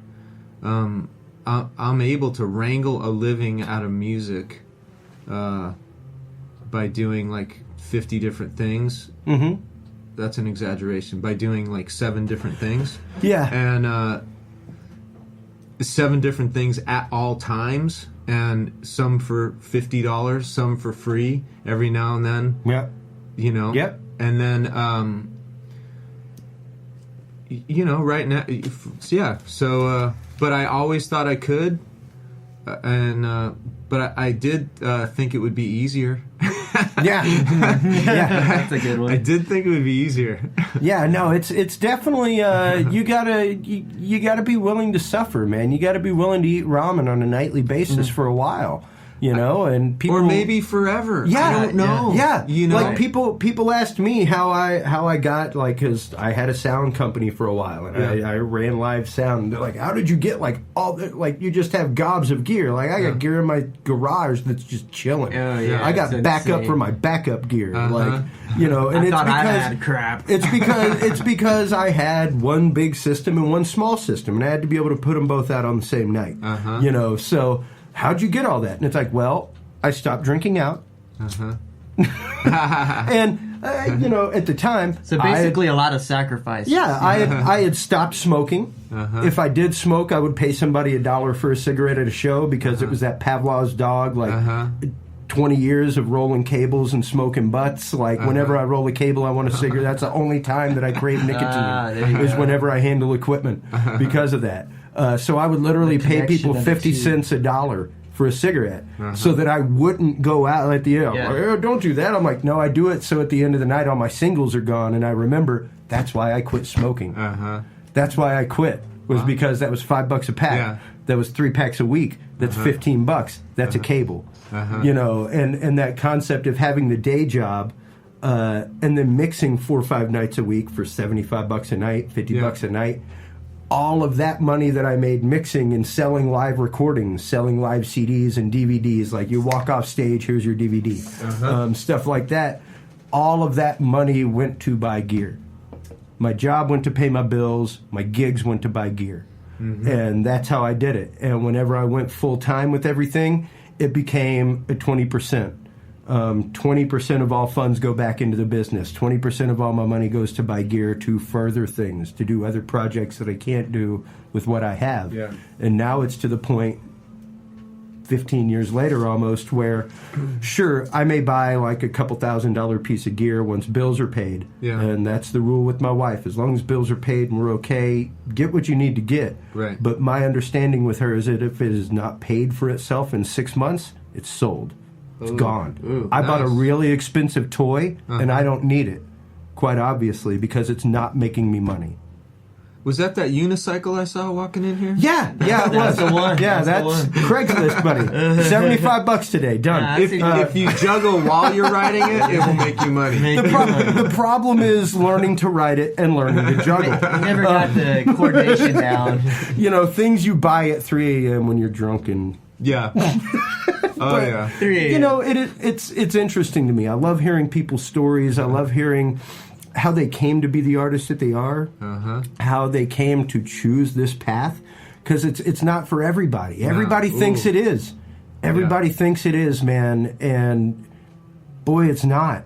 It's not. You know, like not everybody is made of the hardened steel, that hardened file steel that it takes to deal with the negativity, to deal with the no's, to deal with the you suck.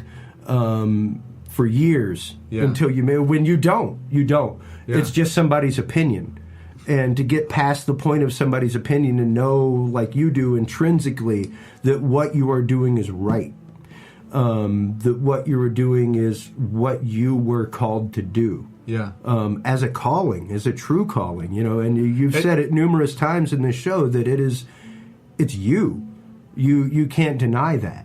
I tried to deny it, but obviously it must be. Yeah. I'm struggling with with this whole. I love what you do. Your music's awesome. It's not. There's not as much rejection. It's still hard, but it's like a lot of people actually do get what I do. Yeah. And it's still like I don't know where the next bill's coming from. Yeah. So it's a different kind of, you know, it's still the struggle, but now it's like, well, shit, like why can't I pay a bill? Everyone's It's your struggle like, on your terms, though. I'm doing good work, but Yeah. and that's why I say, you know, at one point I was at a low point, and I said, you know what, Sure. I love to create, I love to be involved in the creative process. So if I do what I say I love to do for the sake of it only, that's a good place to be. Yeah. And Yeah. that was a huge moment agree for on me that. in my Amen, life. man. Yeah. Amen. And that gets me through all the fucking frustration and uncertainty and honestly fear. Yeah. I mean, I have a 2-year-old now, so I wake up scared. I'm Like, a month what- and a half away from a baby, Yeah, so that's I'm right true. there with you as a self-employed AV technician. You look older than that. No. I'm 41. I'm just well pickled, I like my that. friend. Normally, people go the other direction on that, right? I've had Congratulations. enough Irish whiskey Wow. that I am well pickled. Congratulations. Well, thank you. Yeah, it's But yeah, there's a fear that settles in, and there really is something that like, ooh, like, and I have months where literally like, hey, corporate AV goes dead for a couple months during Yeah. the year. How I made it through December this year, I don't know. It was like 85 shots through the net.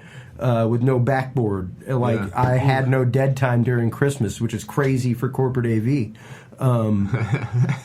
And yeah, I still don't know how it happened. Like 10 years into doing corporate AV, like I made it through like the roughest time of the year and had gigs like the whole time. Wow. That's what I've seen. I mean, a lot of my buddies, you know, I played a gig in St. Louis a bunch of years ago, and I drove 400 miles to sit in the window of a sports bar next to a suit of armor and behind some ferns. And there were 2 people in the bar, and I thought to myself, this is as surreal as if I were opening up for the Rolling Stones. Yeah. It's just the other kind of surreal. Yeah. But, you know, you can live, if you're allowed by whatever word you want to use, I say the universe, if you're allowed by the inertia of living matter to do what you do, there's no guarantee the path you're going to take. But if you're not supposed to be on that path, it won't allow you. That's right. I see that with my friends. Oh my God, all the time. I have, oh my I God, have yes. really talented people who I've worked with that get knocked out by life. And, Yeah. you know, just having a kid or, you know, a lot of my friends, you know, I've been doing this a long damn time. I mean, you know, we're in our 50s and our 60s and everyone's like, man, it's so hard, but nobody's stopping. Yeah. And people, and you see, you know, I saw, you know, this woman that plays blues guitar, this fucking 80, still doing it. Yeah. Wow. I clean floors and Amazing. I play blues guitar. You ain't going to stop what you do, You're man. not going to be knocked out if you're not supposed to be doing it, but you will get knocked out, and then good. Then accept that and move on and do the next thing. But I haven't been knocked out, and so I'm gonna keep going. You know, I utterly, as we bring keep this going. episode to a close, I couldn't think of a more deep topic to talk about, because it's something that we talk about on the Thinking Deeply episodes of Dudes and Beer. It's something that we talk about on here. I want to be on that one. Check it out. It's basically me and a microphone taking what we talk about on this and just rabbit holing with it. But one of my big points in life is manifestation, man. Like we utterly manifest the world around us. Like, if you wake up in a shit-ass mood and decide to be in a shit-ass mood, you may have a shit-ass fucking day, man. Oh, yeah. Because you know what? You just decided to have a shit-ass day. No matter what anybody did nice for you or how the universe decided to hand things to you, you decided that. And we decide, like you said, the universe will literally put hurdles in your... It will put potholes in the road. Mm-hmm. It will put road humps massively and hurdles in the way when you are going down the path you're not supposed to be on. When you're doing what you're not supposed to be doing, the universe will literally send you screaming red signs. Yeah. You just have to be aware of what the hell that screaming red sign is about.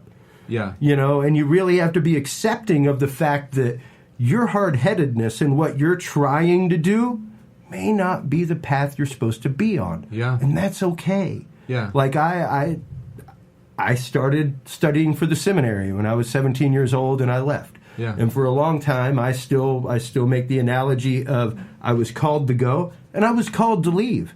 And literally the voice that I heard in my head was, Johnny, thanks for playing. What are his parting gifts? Yeah. I went. I gave it a shot. The only way I could find out was to go. Yeah. You know? That's a distinction that I'm a fan of. And like you really do have to be closely nuzzled to the universe and yourself and your concept of who you are to be able to recognize that little tug in the bottom of your belly button. Yeah. That like, no. Trust me, just walk this way for a minute or two and let's see what happens, you know? And you really do have to have that moment of release and that moment of trust that what is happening is supposed to be.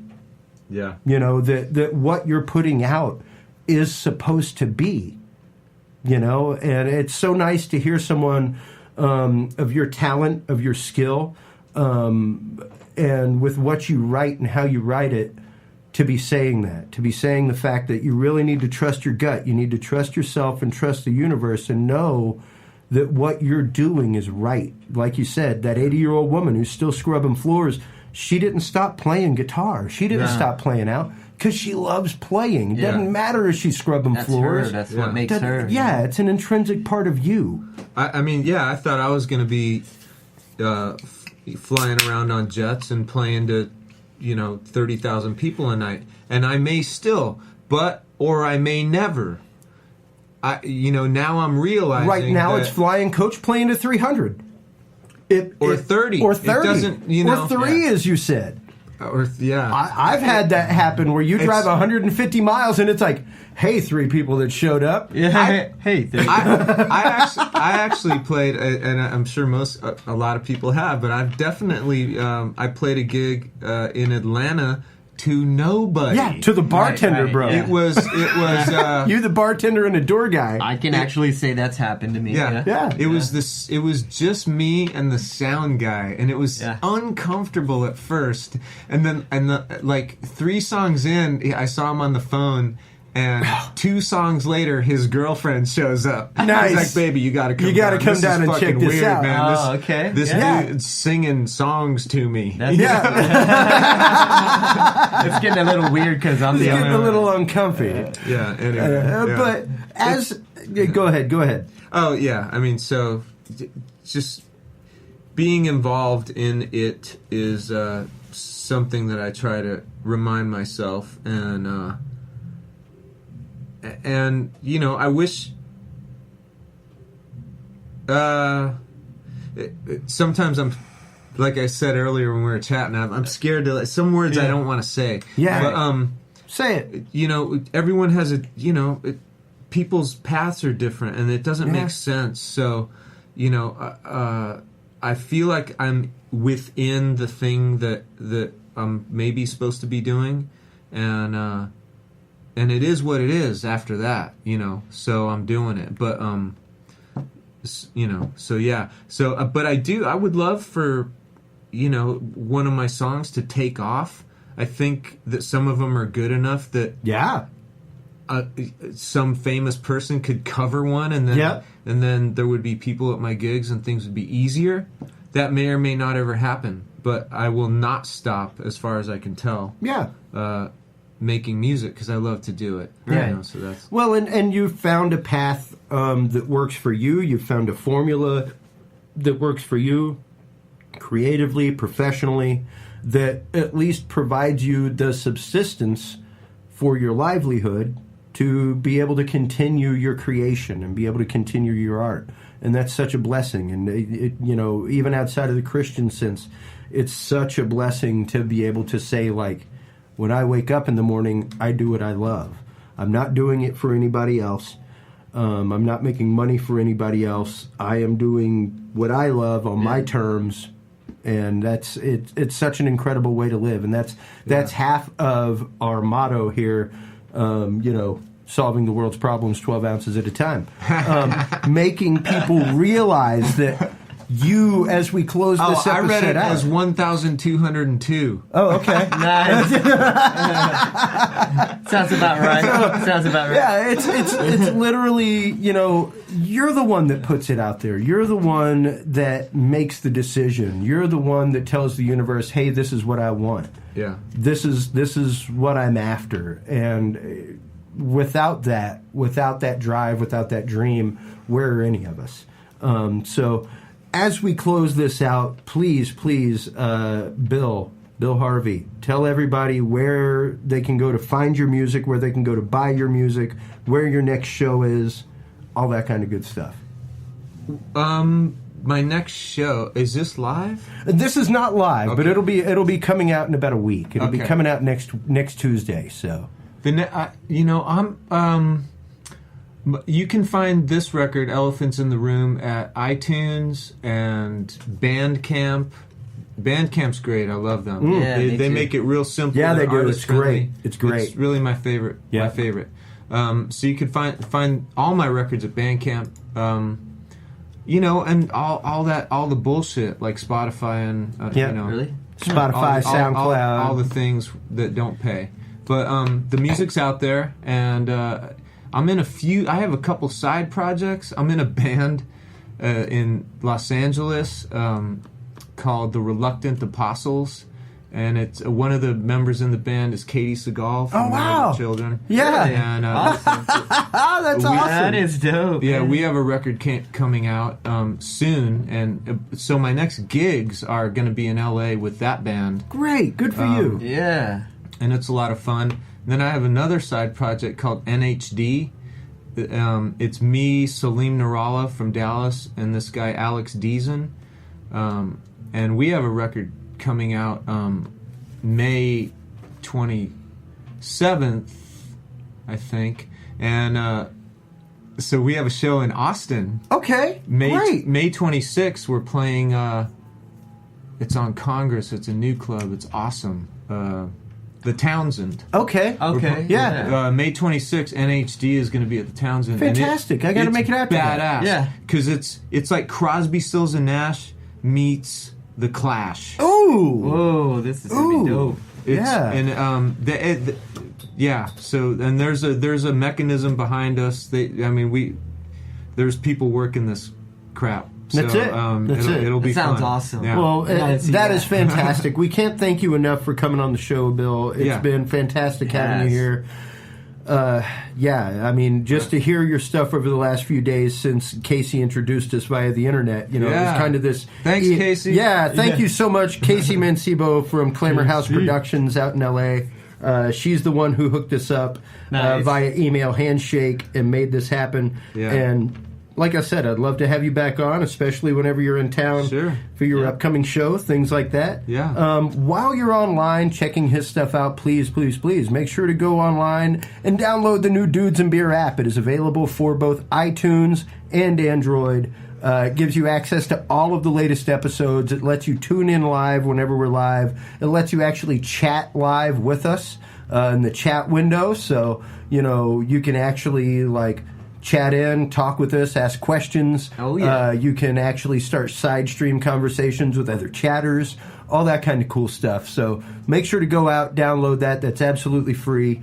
Check us out on dudesandbeer.com. Make sure to check out the 100th episode extravaganza coming up at Hops and Grain, as well as episode 99 live from the Nikamoto auction. So whenever we talk to you next time, we're going to have a great time. It's going to be super fun. It's gonna be dope. Until next time, everybody, if you can't be good, be good at it. We'll talk to you soon.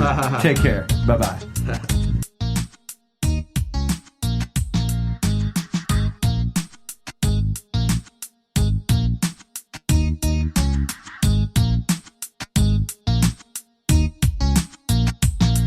Coming at you live from Vince Wilburn's room here at South by Southwest. Sweet. Sorry, it is a suite.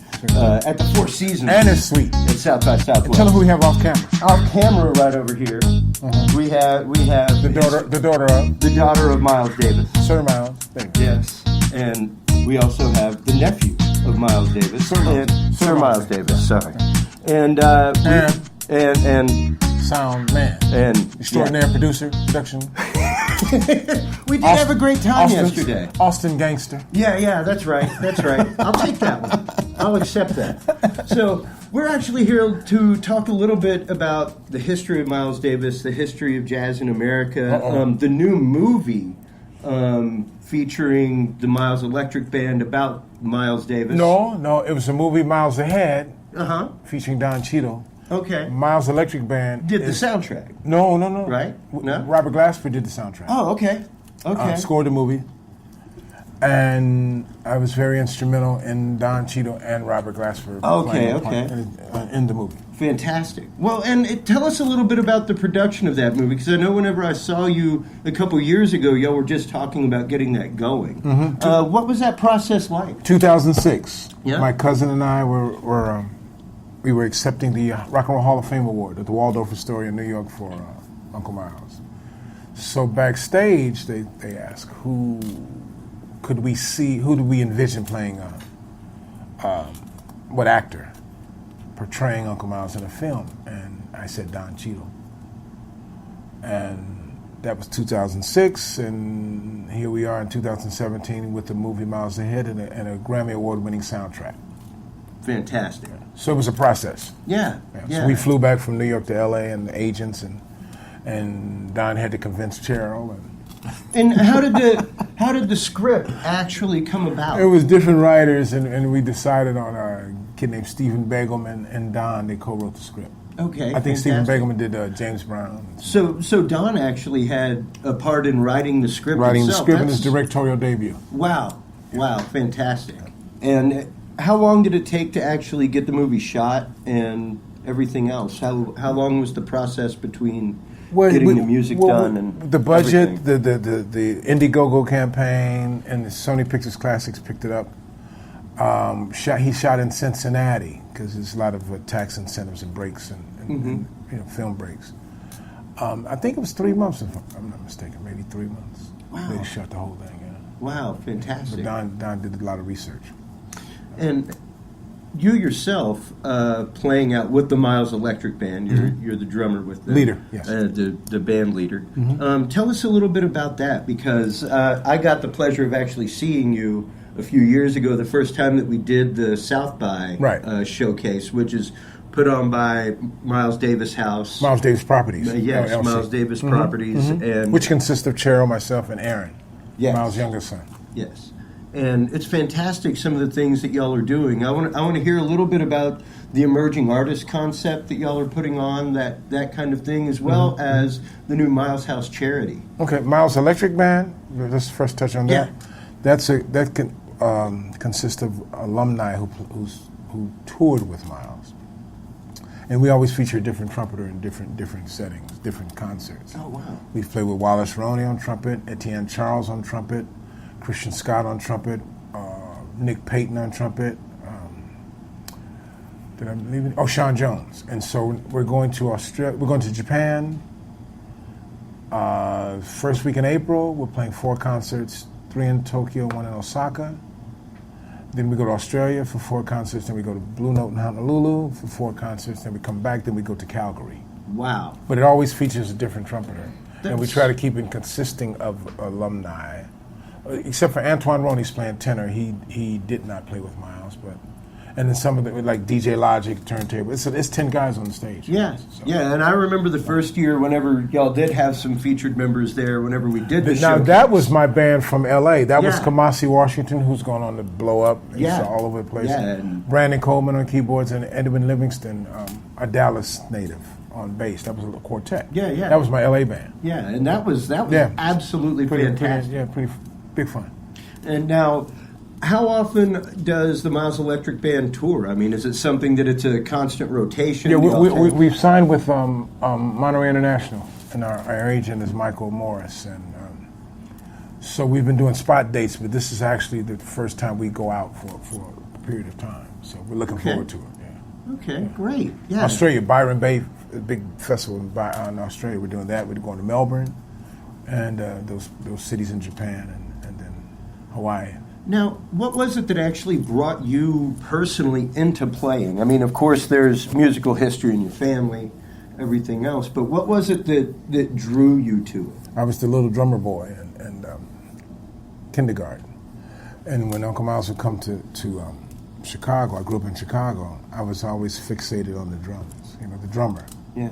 and the limbs and the movement and the motion, and I said that's what I want to do, and so I talked to my mom and dad into buying me a drum set, and then Uncle Miles told my mom if I was serious about it, then just get him an inexpensive kit, but if I'm serious about it, then he'll get me a professional kit, and that's what happened.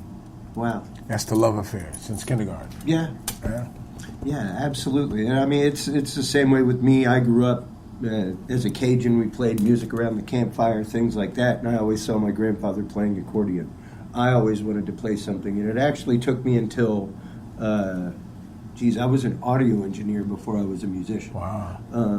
It took me until You got your college. calling. Yeah. And I mean, Music. I remember the days. Well, music's in your blood. Well, yeah. And I mean, I can't deny it. I absolutely love it. Everything in my life has somehow revolved around it. From being in choir in elementary and junior high to starting audio engineering in high school, things like that. With the Emerging Artist Showcase that y'all put on here, how does that carry on the legacy of Miles Davis? In music? Well, it's and it's when it's in its embryonic stages. We bounce ideas off of Karen Sundell, our publicist, my cousin Aron, my cousin Cheryl, and and Andrew Lieb, who assisted us in this process, Yeah, he and did a Casey great Mancebo. Yeah, we put feelers out. We see who's going to be playing the South by, and we reach out, and it's. I was telling my cousin, these kids, how they love Miles and how Miles is their superhero, but their kids, like the one girl that was playing with one of the bands from New York, she just turned 20 yesterday. Yeah, just turned 21. 21. Just turned 21. Old Great enough band to from New enjoy York City. South by. And what amazes me is how kids of all races, all nationalities, from all over the world have this love for Miles Davis. Yeah. And it's remarkable that these talented artists come and play our event, free. I mean, they just want to do it because Miles they say Miles Davis, and they want to meet the family. Sure. And be as close to Miles as they can, which through us and through the music. Yeah. And it's a humbling experience for our family too. Well, and I imagine so. I mean, for me, I remember when I discovered Miles, there was a friend of mine in college that turned me on to it. And at the time, I had been listening to a lot of avant-garde musicians, things like that, because of my arrangement composition teacher had told me, you should listen to like Carline Stockhausen, Philip Glass, people like that. And the first time I started hearing Miles, it was like, wow, something totally different. And an utter point of innovation. And I really think that is what the showcase is really about, especially with Jacob Collier yesterday. What he is doing, there's a reason the man has won 2 Grammys. He's breaking new ground. Like the things that they're doing, even technologically to make his show happen, are groundbreaking and innovative. Yeah. They do not exist anywhere but his set. And that to me is what it's about. That's the epitome of Uncle Miles. Groundbreaking, never resting on his laurels. Moving the music ahead. Anything he wanted to set out to do, he did it, and he did it at the utmost, at the highest. Like art, he could cook.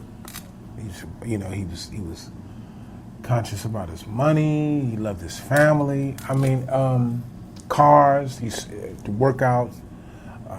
Investment. I mean, just anything, right? Cuz I mean, he was just like, and he a lot of times you meet somebody and they're just stuck in one thing, or they're great at one thing. But he was omni. He was like universal.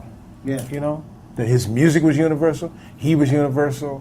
I lived with him for a while in Malibu, and he was the first one to get up in the morning, last one to go to sleep at night. He had a zest for life, right? Because he just enjoyed his life, his music, his life, and with all that, what encompassed that.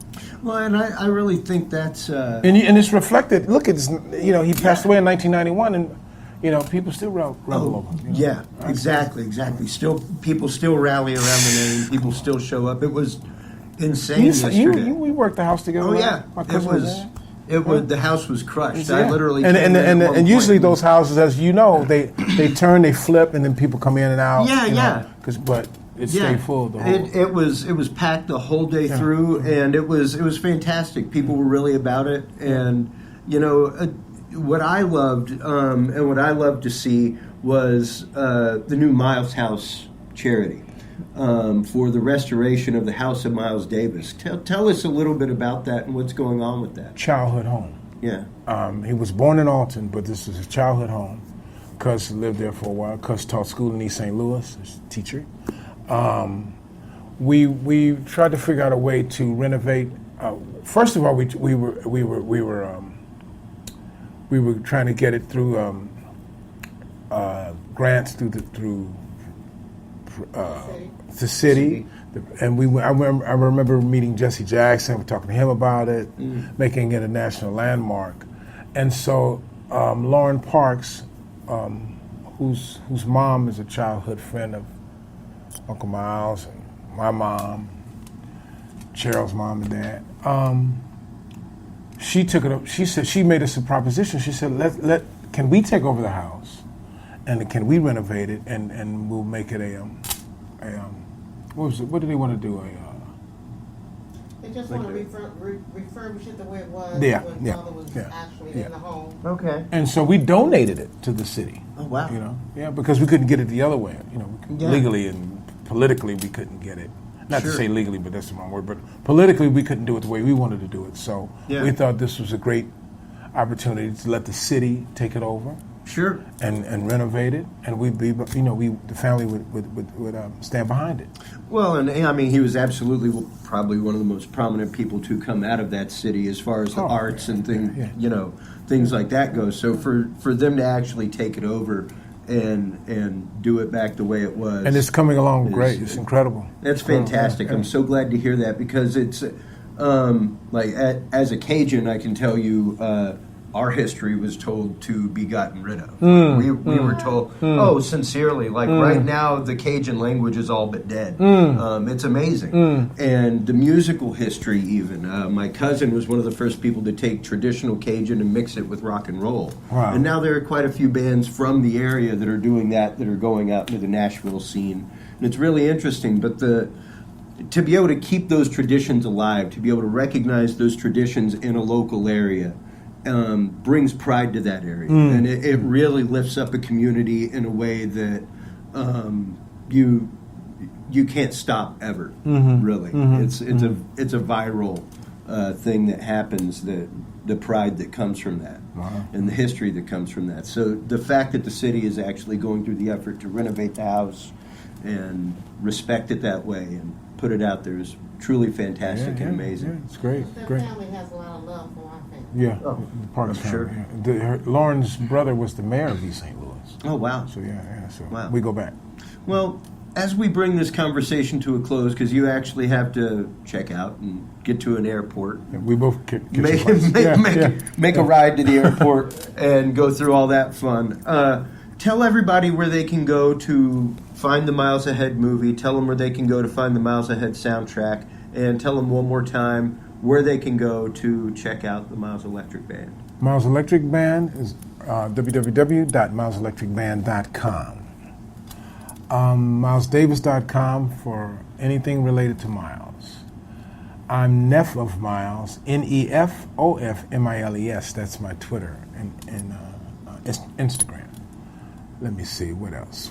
Oh, we have a Mont Blanc pen that's out. Oh yeah, that thing's Miles, beautiful. yeah, it's out. So Yeah. check that out on montblanc.com. And we have a Kind of Blue whiskey, Riviera Imports, that we Yeah, were the giving Scotch, shots of. the Kind of Blue Scotch is absolutely fantastic. I thoroughly enjoyed that yesterday. And we're working on a documentary that's in the works with American Masters. So Great. we're doing that. Great. I mean, we're just busy. And Cheryl has her outside. The Miles Davis home. Yes. The who? Miles Davis home. Their website.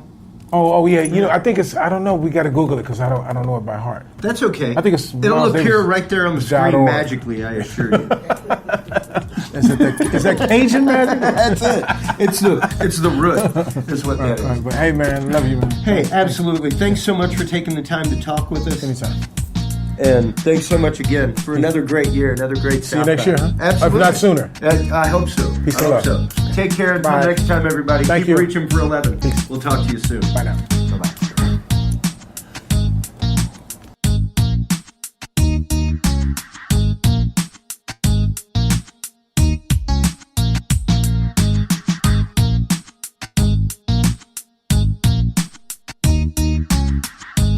Welcome, everybody, to part 3 of the epically long South by Southwest episode. We were very, very fortunate to listen from Mr. Bill Harvey in the beginning of the episode, straight out of Nashville, Tennessee, with his new album, Elephants in the Room, as well as nephew of Miles Davis, Mr. Vince Wilburn, from the Miles Electric Band, as well as Miles Davis House, talking about their emerging artist showcase that they do at South by, as well as the latest movie, Miles Ahead, and the soundtrack, the Grammy-winning soundtrack from Miles Ahead. And we are pleasured to have now, since we did art and we did innovation, we're actually going to go where South by has gone nowadays, which is into the digital realm. And with us, we have some app developers. We have the gentleman from Fair, Gavin Washburn, the founder, as well as Aron Lemisch. Is that correct? Yes. Yes, head of sales for Fair. Sure. And sure, why not? Head of everything. Head of If I all need of to it. be, And whatever so, I gotta yeah. do. And in addition to that, we also have with us Loren Saunders, the developer the developer and inventor of Rexi, a bar rating iPhone app that lets you live rate bars. So I, number one, found this meeting very interesting because here we are, like I told you all the other day whenever we met, I use fare, and the reason I approached y'all is because, well, we're dudes and beer. We want people to drink responsibly. Absolutely. During stuff like South by, like you guys have been here for, what, a week now? You can definitely see that it's street closers, police everywhere. It's beyond belief, and it grows more and more every year. Oh, and the drunks. Don't forget the drunks. Oh, no, that's just it. Like 2 years ago was when, and it made national news, where the guy turned down the wrong way down the closed street on 6th Street and ran like 8 people over. That was at my buddy Wes's gig. Like, he was playing inside when it happened. Was that a drunk thing, or was that just a criminal? Oh, no. Well, it was a drunk thing, and it was... And it was criminal. He was being chased by the cops. He was drinking. He was not. He wasn't? He was not. Okay. No, he was not being chased by the cops. Down the wrong way. He turned down the wrong way from a street that was closed a certain way because there were just kept going through. And I want to remind everybody, this is Dude and Beer. Yes. What's the point? It was like, not technically. As well as these inventors and innovators, we also have with us our guest host for the day, Amy Jordan, my beautiful wife, from the Yes But Why podcast. Yes But Why. And that is a podcast about comedians, comedy, passion for acting, all of that good stuff. God, I wish I liked comedy. I know, right? I don't even like to laugh. Who likes funny stuff? Everyone hates it. I know.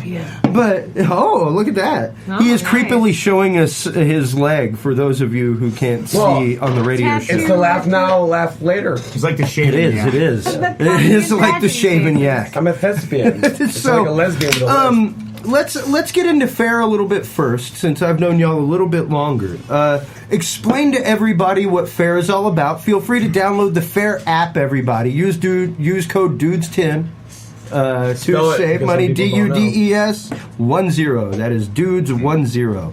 Tell everybody what that code does and what fare is all about, Gavin. So hopefully everybody's downloading the app right now, and then when they type in DUDES10, DUDES 10, you, Mr. Chris, from Dudes and Beers, will have this relationship with those users that use that code, and they will become your referral for life. And every time they go use the Fare application, take rides, Fare will pay you 10% of all their time and mileage spending forever, as long as they use the app. Now, the beautiful part about that is they can share the app too. So let's say, they're out there and they're riding around and they tell their brothers and their sisters and their mom and their dad and their friends at work and their kids at school, whatever.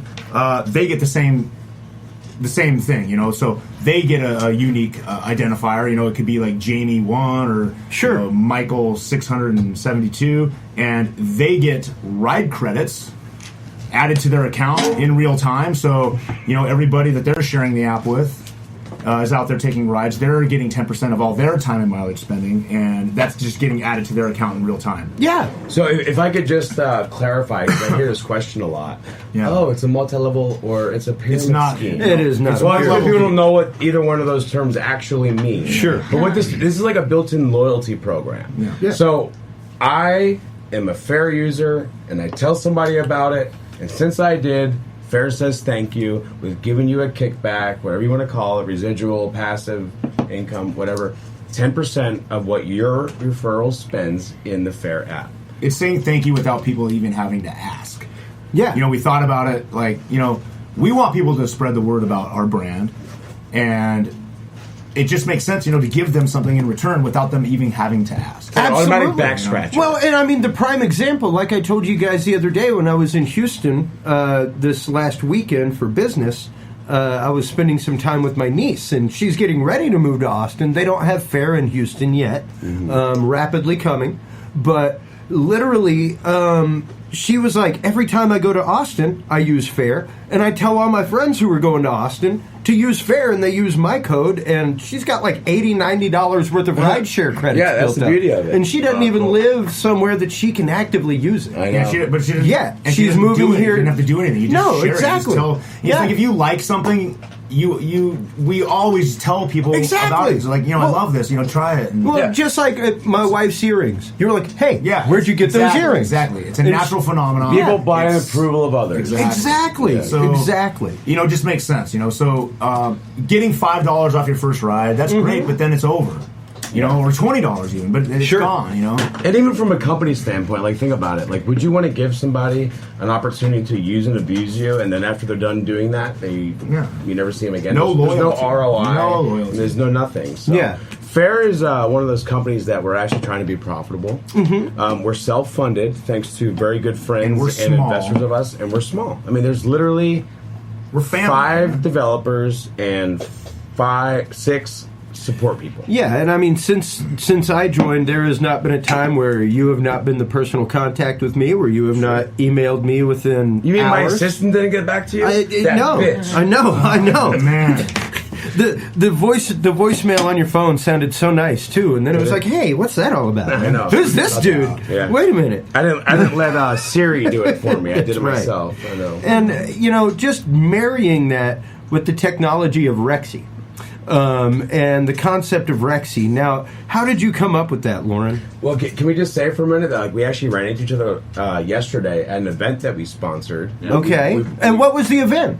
It was music and It was rock and roll. after the Gold Rush Sidewinder. showcase, two stages at Sidewinder, like 13 different Cool. bands. It was put on by the It was Do good, too. 512 people. Absolutely. Do Do the Bay, a sister company Yeah. to Do 512. Yeah, Daniel Moore was more than likely one of your audio engineers. He's a very, very good friend of mine over at Sidewinder. Shout out to Daniel Moore. Thank you, Daniel Moore. Yeah. I saw a guy and I was like, that guy looks like a Daniel Moore. Yeah. And we need more Daniel. He does. He's more Dan. Both of your companies were the sponsors We were of the same we were event? both sponsoring. Yeah, we had Fantastic. sponsor participation. We were actually we had like a team, our team, the Rexi team was on one side of the entryway of the door, and then the fair team was on the other side. All right. And then sometimes we were both together, and we were each like passing stuff out and putting on and fighting. wristbands. And We started fighting. Oh, wow. We got in a big brawl, Would- and they kicked us out. He's a Was hell of a there- good thumb wrestler. I was going to say, was there wrestling involved? 'Cause, Yeah. like, No, he it got was me in a good. triangle, and I slithered out of it, and he was like, dude, nobody's ever gotten out of my triangle. Wow. Yeah. And then I slithered him That's back tough. into the triangle. Yeah, That's That's with your hardcore. phone. You might I'm want to big check it on out. triangles. Low battery. Low battery. Wow. How about That's not that? because I've been using it all day. Do we have No. an iPhone charger, perhaps? Maybe I don't know about iPhone. It'll make I don't know about iPhone. Let's keep talking. I'll A figure lot it of out. people don't know about that. Yeah, I'm not a big Because you're a programmer. Don't say that live. I am. You're a programmer. I am. I mean, a not developer. really. Well, I mean, more of a I've developed a designer. couple of apps myself back in the past. They were much more of the plug and play realm, you know, where it was. Oh, you did the Panty Ringer app. didn't I you? did. I did. Panty Ringer? Yeah. Yeah. I'll download it that was right just now. it was just some very low success originally, but it took off. yeah, like it took my off radio in, show. It took off in Korea. North Korea, right? That's really the only market you want. Yeah. Oh, they'll buy any kind of panties over there. But he's also a developer. Yeah, I can yeah. say Lauren, that. tell And us. do you have an iPhone or Android? Just, I'm curious. He's an iPhone user. And I that's have an okay. iPhone because our app is only on iPhone right now, but I was an Android user were. until we Yeah. started testing the app. Yep. And then I had to go get an iPhone. Now he's got more than like 23 Yeah. personalities. Yeah. Yeah, And I have trouble. Yeah. I'm I know what that was a if I slam can- on iPhone users. If I can know what ask that you, was. if I can ask you just honestly a real quick question, why is it? Because this is a hard one. I'm going to throw you a curveball here. Yeah. Why did you actively choose the iMarket over the Android market, considering the fact that Mac users only comprise 20% of all app usage? Actually, iPhone users are 15% of the world mobile market. I'm not sure what they are in the United States, but frankly, it's because my shitty Russian team of developers who don't work for me anymore said Sounds like a slam on Russia. iOS is easier to develop on, and we'd like to do an iPhone first. It so is it's faster. It So is, we did Yeah. that. especially That's the hard part, too. if you're already a developer and you've developed numerous apps, your app definitely goes to market a whole lot faster. Yep. Because like I had the situation opposite where I became whenever I did my app for my band about 5 years ago, I became an Android developer and an iOS developer. Yeah. The Android was for life, one-time fee. I had to pay iPhone every year. And plus a longer process. And it's a longer process, but once you have developed 3 or 4 apps and published them, your stuff goes straight through. Yeah. and it's Oh, is that pretty. what it is? Yeah, Yeah. Literally, it's the first time this, is most it's grueling. this trust barrier. Whereas, like, my app for Android, I put it up and, like, within 12 hours, people were downloading it. Yeah. Like, it was fully available. It was really weird to me. But that's when I started doing all the research as far as, like, wow, it seemed like, for me, a much harder process. But if you had a team of developers doing it for you, then quite obviously they've developed more than one app. So that's why. I did not develop this app. I designed it. I did the functional design. I told the guys what to do. Okay. Do you speak Russian?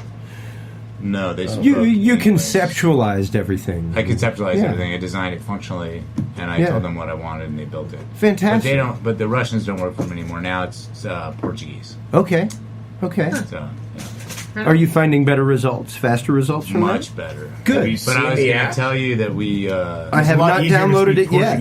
Well, you can't download it because it's not an Android app yet. That's right. But sorry about your we luck. actually got it approved. We submitted version 1.5 at 10 a.m. last Thursday, and it was approved at noon. Yeah, no, that's what I'm saying. Once, No, noon the same day. Okay. Yeah, in 2 hours. Yeah, and iPhone. But it wasn't submitted by my development company, who I've hired to develop the app. It was submitted by my company. Yeah, my consulting company. Because it has to be.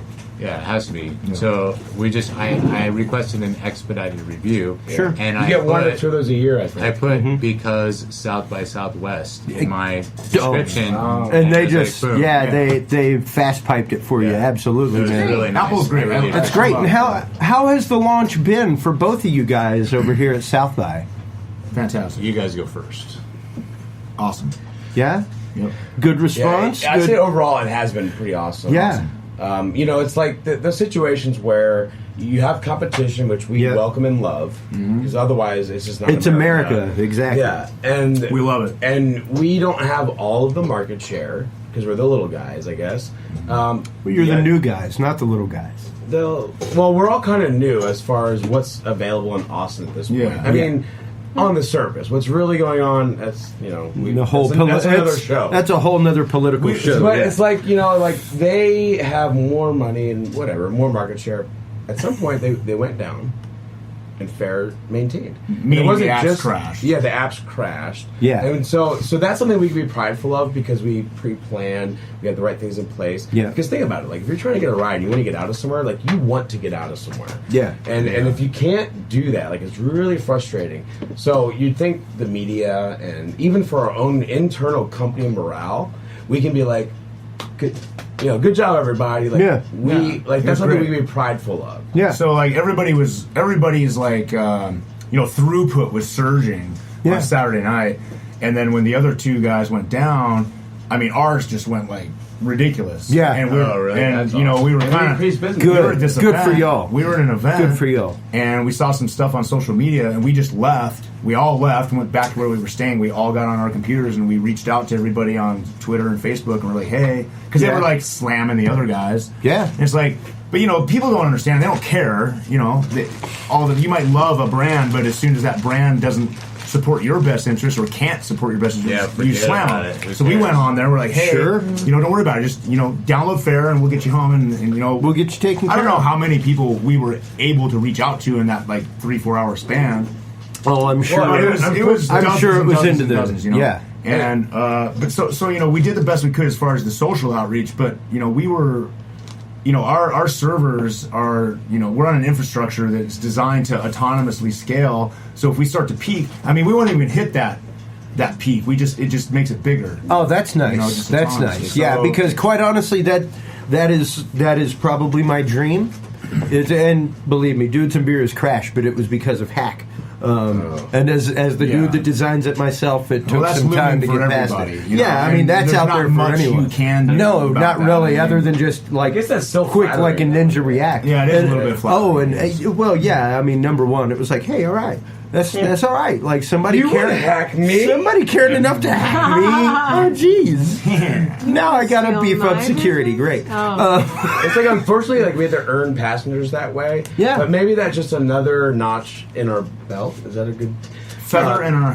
For people to Feather be in your like, wow, cap. they're reliable, and maybe they got with a great driver, and maybe the driver did a great job at explaining how they can Well, get requests and it's- directly, and they earned another client. It's important so it's to a win-win. It's important to consider that kind of stuff, and I don't think a lot of people consider the fact that whenever you enter a market like Austin, and Amy can attest to this, being a performer in this town, we literally during season Where do you strip?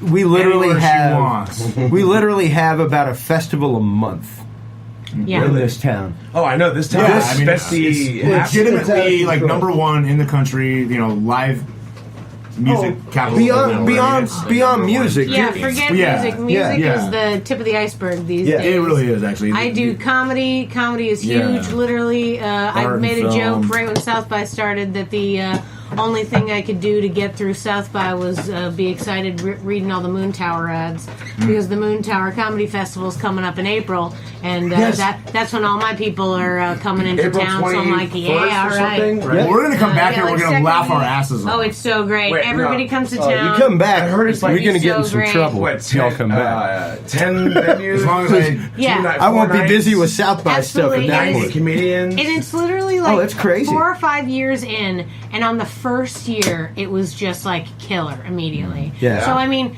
there's a lot of festivals, a lot of competition for festivals, there's a lot of competition for time. I mean, not even everybody's into performance. You got the comedy, you got the live music, but then there's things like kite festivals, butterfly Yeah. festivals. There's like all sorts of like Well, the racist wild, insane, like little There's groups. the Eeyore Festival. The Eeyore, yeah. Oh, yeah. Eeyore's birthday they'll is celebrate anything. huge. You know what I mean? Yeah. And since it gets warm here now, when I heard that there was the snowstorm in the Northeast, I was like, oh, I forgot winter was a thing. Yeah, the nor'easter. Because it's done Yeah. now. Right. Because it's over. Yeah, Our we're from winter was a Phoenix. month. We totally and get it was that. like, Yeah. Well, you guys don't okay. really get a winter here. Like, I mean, No, we get like a month of coldness. yeah, but it's not really. much. I Like, saw a great sign. It said, winter in Austin is when summer takes a couple days off. Yeah. Yeah. Like that, right? Yeah, Not sincerely. really. You should Yeah. drive a motorcycle. It gets It gets well, pretty it's chilly. brisk, It gets yeah. pretty Well, that's chilly. true. Yeah, I wouldn't want to be in a motorcycle. The desert, It's 25 no degrees humidity. out in the morning. It's Exactly, Yeah. exactly. yeah, It's but like that's what's not down minus the mountain. 25 degrees. You know. No, Yeah. no, you're right. Well, But it's- it's below freezing. Because it gets that cold in the desert too. We got offices Oh, in yeah. Phoenix, and that's we You come get in you get into Austin. the high desert stuff like Yeah, that. it's like You get- 17 degrees, 18, 19, 20. Yeah. It's cold, and as long as the Absolutely. wind doesn't blow,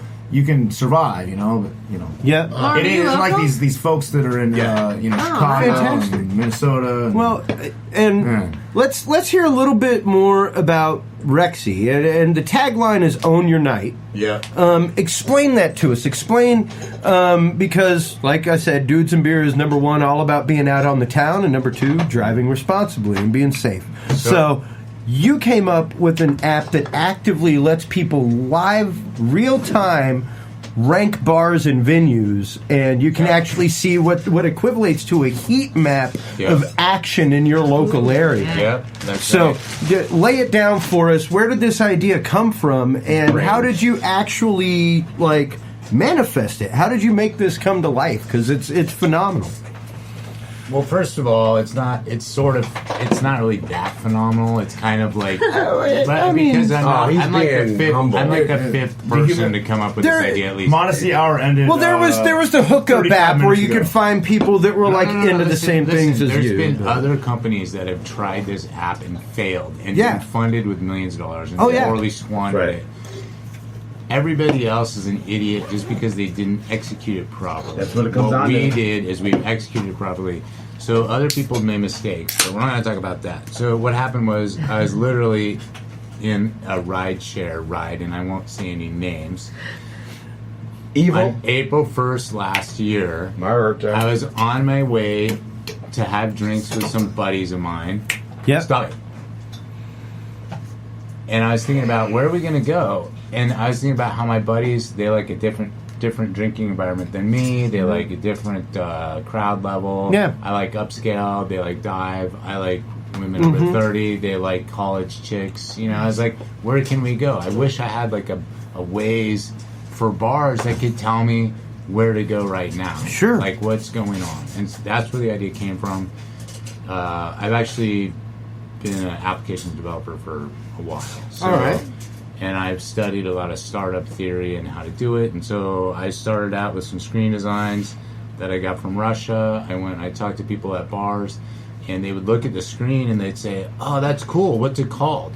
And I was like, "Well, it's not really built yet. It's just an idea."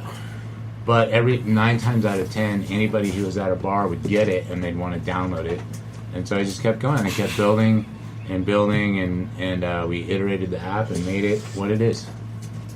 Cool, that's great. What other apps were you working on before? You said you worked on other apps. So. I built all business applications, so stuff that you guys wouldn't have ever heard of, all like super niche, narrow stuff. Okay. Unless you're a construction...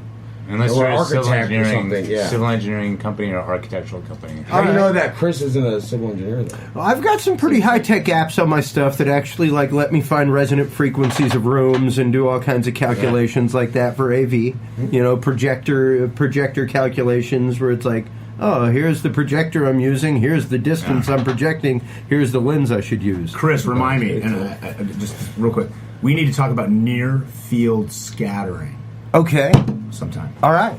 Sounds like my brain. Yeah. I'm making a note of that. Write that down. Near field. He didn't say NFS? empty field scattering. He said really? near field scattering. Let me ask you a question, and be honest with me. Do you think my brain's empty? Be honest with me. Mostly empty. I think we're all comprised of what, 99%? That's why I make you laugh every 30 to 45 seconds. I wouldn't say empty so much as vapid.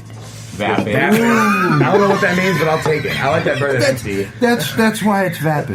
I'm just. Hold on. Should we take a quick break so I can Google this? I think it's full of best. You can Google vapid. But it's interesting for me having worked in towns like Austin, where I'm not going to say it's necessarily a small town, but it's definitely a walking town as far as the nightlife goes. It's weird as fuck. I lived in Portland, Maine for 5 years, and that's definitely a market where like everything is in one place, but. Like you said, there's this crowd hopping over here, there's this crowd doing this over here, and to actively be able to go through and see like, oh wow, I'm looking for an over 30 crowd with a rock and roll night instead of a 20 crowd with a hip hop night.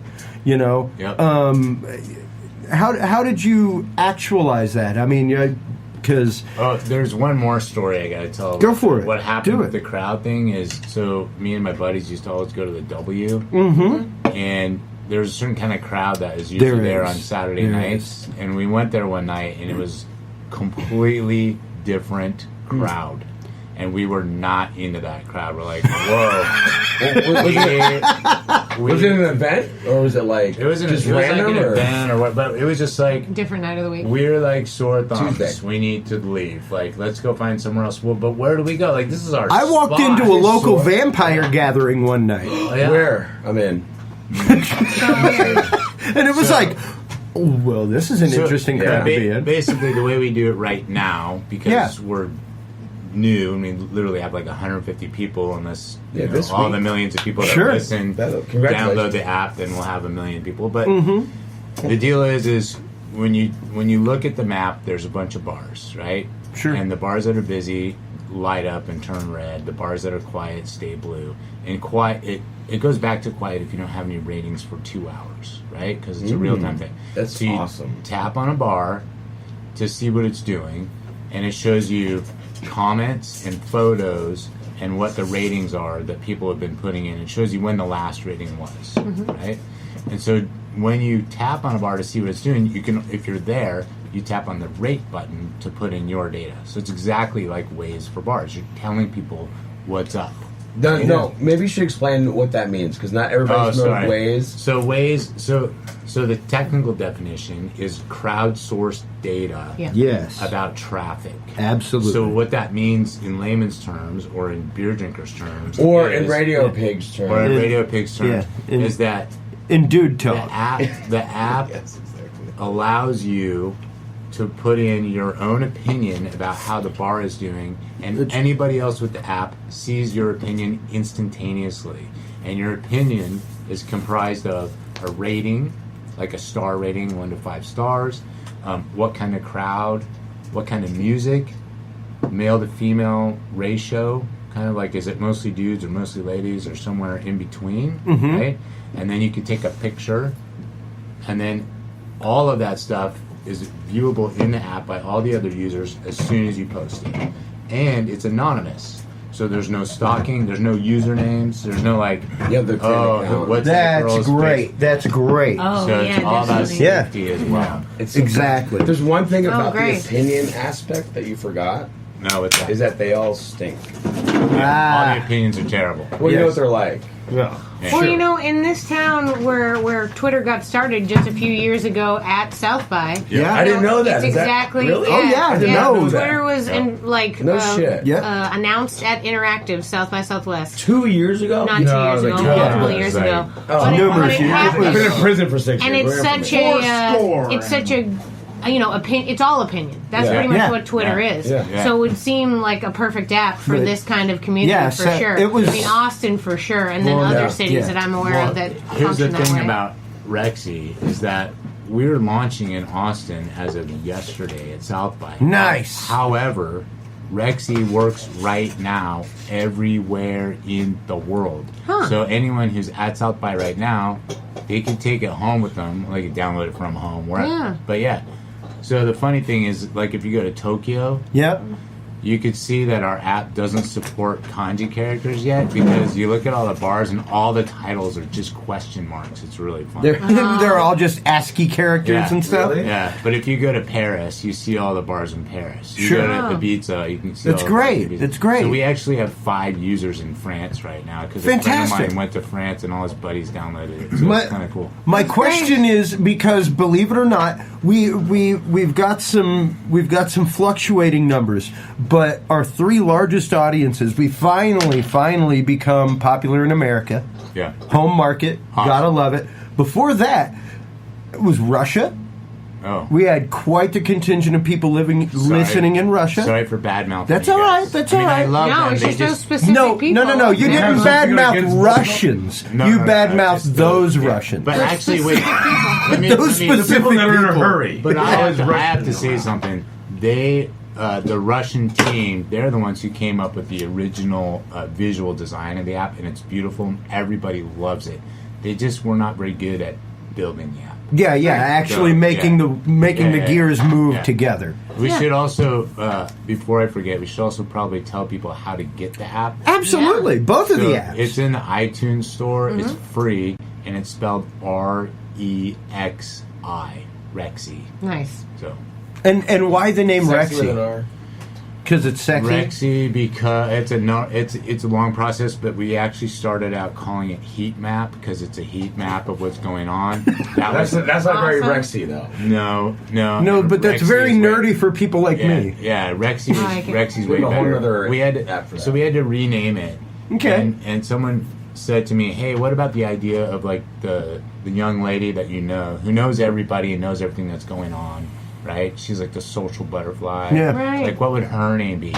And I thought, actually, what if I had a sexy personal assistant who was like my personal concierge? Yeah. And what would her name be? So Rexi's like your companion for going out. You stick her in your Alright. pocket, and she lets you know what's up. Oh Yeah. yeah, almost like a Siri. May A Siri I? for partying. Yeah, but way better. than Oh, Siri. absolutely. Sure. When I got my Party Muse. my first brand new car, which I was very proud of, Yeah. But my own car it was the showroom model. It was just what I wanted. I mean, not a Ferrari. I but had it a was- Ford Taurus too. 87 Show? Taurus Show? and 91. Yeah. I never As owned. well as Get a a show? 2000. A show? SHO? Dude, I never owned. Ford Taurus SHO? What's that? That was Yeah, a sport model, man. I That think was that- I that think was that the was not RoboCop 2 turbo car. version. That was you the car in really have one? RoboCop 2. Oh my god. Anyway, your If first I car. may, I never owned a Ford Clitoris, but what I did have.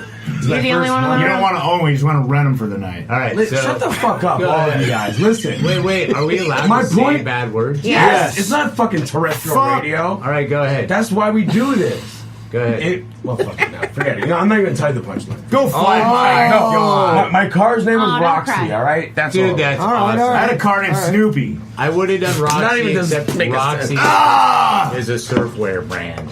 It is. I couldn't really It use is. a brand that already existed, which is why Heat Map That's right. is not going to work. Well, and heat Oh, map, right. Well, heat yeah. map is like you know, Heat Map It's is a general term. yeah, it's a That, general. that was a problem we ran into with Fair. But it was when we got trademarked. It was the same Heat Map problem. is a name that's owned by Universal. So Yes. that's right. I wasn't going to fight with those guys. No, It's like no. saying, I want to own water. I wouldn't take that. I own water, or I own beer. Dude, And I guarantee you- have to pay me a licensing fee of 25 cents because you said water 3 times. Yeah, well, I'm not going to do it. Do Venmo? Trademark. Do Enforce Venmo? it. Enforce it, right? You know, Don't say that. You got to pay all the time. Universal. Oh, no. We got to both pay Universal No for free saying plugs. heat map. All right, so heat map. can I talk like a businessman for a minute? Absolutely, go for it. Try. I Go for double it. dare you. Ladies and gentlemen, Mr. Aaron Lemisch. Do it. Yeah, they call me Aron. So Go Aron. So Aaron. one of the No, passions- just Aron. Say it There's again. one- Aron. And there, by the way, thanks, Key and Peel. You ruined my life. All right, it's only one A, and y'all know that. You stupid bitch. But we all love Key and Peele. We do. We Well, all no, do. and they, You'd you be know wrong what? if you're not. They are hilarious. I have a new brand from those. It's called KP Lounge Chair. That sounds like a personal lubricant. Can you get me a water out of there? No. please? You've had enough Did you water give me today. fucking Drink water? some Yes. beer. Quit being a bitch and come on. Woo. Oh, you want a blue one or a red one? Oh, After you're the definitely yeah. a communist. You get a red one. Thank you. You and your Russian developers. There you go. So, Aaron's a businessman. Oh, yeah. That's Oh, it. you were going to try to talk It's like their a business fault. Well, you guys keep screwing me off. man. All right. It's all right. See? Now, who can He's good at softball, too. He Do loves it. playing with the ladies. Would you please shut the fuck up? So be professional for a minute. Okay. You can edit that. Oh, it's if I edit nothing. You signed that paper. All right, in all seriousness, I am someone who loves to have fun. All right? Absolutely. I put the FU back in front. When are you That's gonna- my- when are you gonna Hey, talk I gave you business? your fucking time. Now you give me mine, or I was All right, going to good, ask you to good. leave. I Oh, got a let's big go. black security guard. Oh right my now. God. Go. Damn. Why do they always got to be? It's like Just talk. All right, so I do like to have fun, okay? And without getting too deep into it, I'm going to give you a little touch of recognizing at an early age universal law and the ability to be able to attract the things that you want and not the things you don't. I'm not saying it Manifestation. works all the time. No. However, I learned that is a law. Sure it is. And so I've always wanted to be able to be in business with my friends, people that I can trust, people that have the same vision or share the same vision or at least the same trajectory of it. Sure. And also be able to have fun whilst doing so. And I literally can say this is the second time in my life where it's been so clear and apparent to me that I've accomplished my internal universal dreams. Now, as far as the business side and profitability goes, that's part of the battle, right? So we're fighting a hell of a good fight, and we're going to keep fighting. And I just want to say that meeting gentlemen like Loren here with Rexi, fuck, I gotta stop that, is what excites me, is what keeps me going. Because last night we didn't know each other. Today I'm giving him a wrath of shit. He's giving it back to me, and we can hang out and have drinks. I mean, he drinks And water. we're going to fight outside of this And room. we're going to fun wrestle as soon as we go outside. And you guys are invited to come and see the You know, We're all gonna- we wait, can wait, actually wait, wait. One we'll, last we'll sentence. take it to the dudes and beer level in a little while, and we'll actually have a friggin' rock paper scissors competition. Oh, hell yeah. Because that's how we I thought you settle had, it like, here. a bro. mat somewhere. No. We got rock paper scissors. Let me No, finish. that's not what we're talking Now about. I forgot it. Wait. Oh, that's Carry on. So you Go ahead. manifested. My last sentence is that I want another set of sentences. No one, but don't bump. Yeah. Go ahead. No. So my last sentence is that it's really exciting to me that we met him.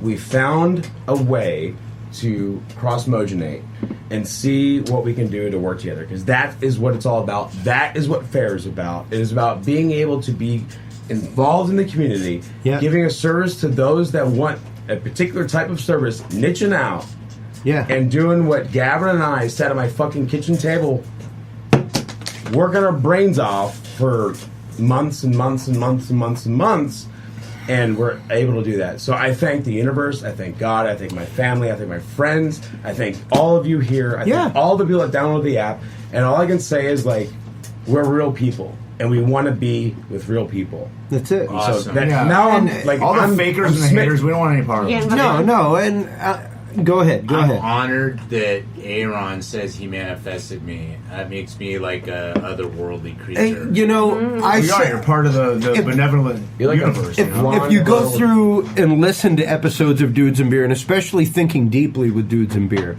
that is a huge part of this. That is because, like I told you all the other day, whenever we were just hanging out, having drinks, and talking business, it was the fact of. This is what I love to do. I have no other reason to exist other than, fortunately, I have a wife that literally supports every crazy whim that comes into my head. So important. As long as it makes sense, as long as it's something reasonable, she's like, yeah, absolutely, do that. That's so awesome. Go for it. So many women don't do that. And it's literally the fact of, absolutely. Don't work that way all the time. It's got to be mutual. She has her shows, she has her workshops, she has all the stuff that she does with acting. I support every bit of that, because if you don't, then we as people aren't living passionately. And when you're not living passionately, you're just living, and I don't want to just subsist. I don't want to just exist in this world. Like, I want to do something that's awesome, something that kind of reverberates and makes a difference. And like right there, solving the world's problems 12 ounces at a time. Isn't that why we hit it off? Like, think about it. Exactly. I mean, and it literally is the fact of until you throw the pebble into the glassy pond, there is no ripple. You are the one that actively makes the ripple. You're the one that throws the pebble into the pond, and hopefully you see the ripple and you throw a pebble, and before we know it, we have a wave.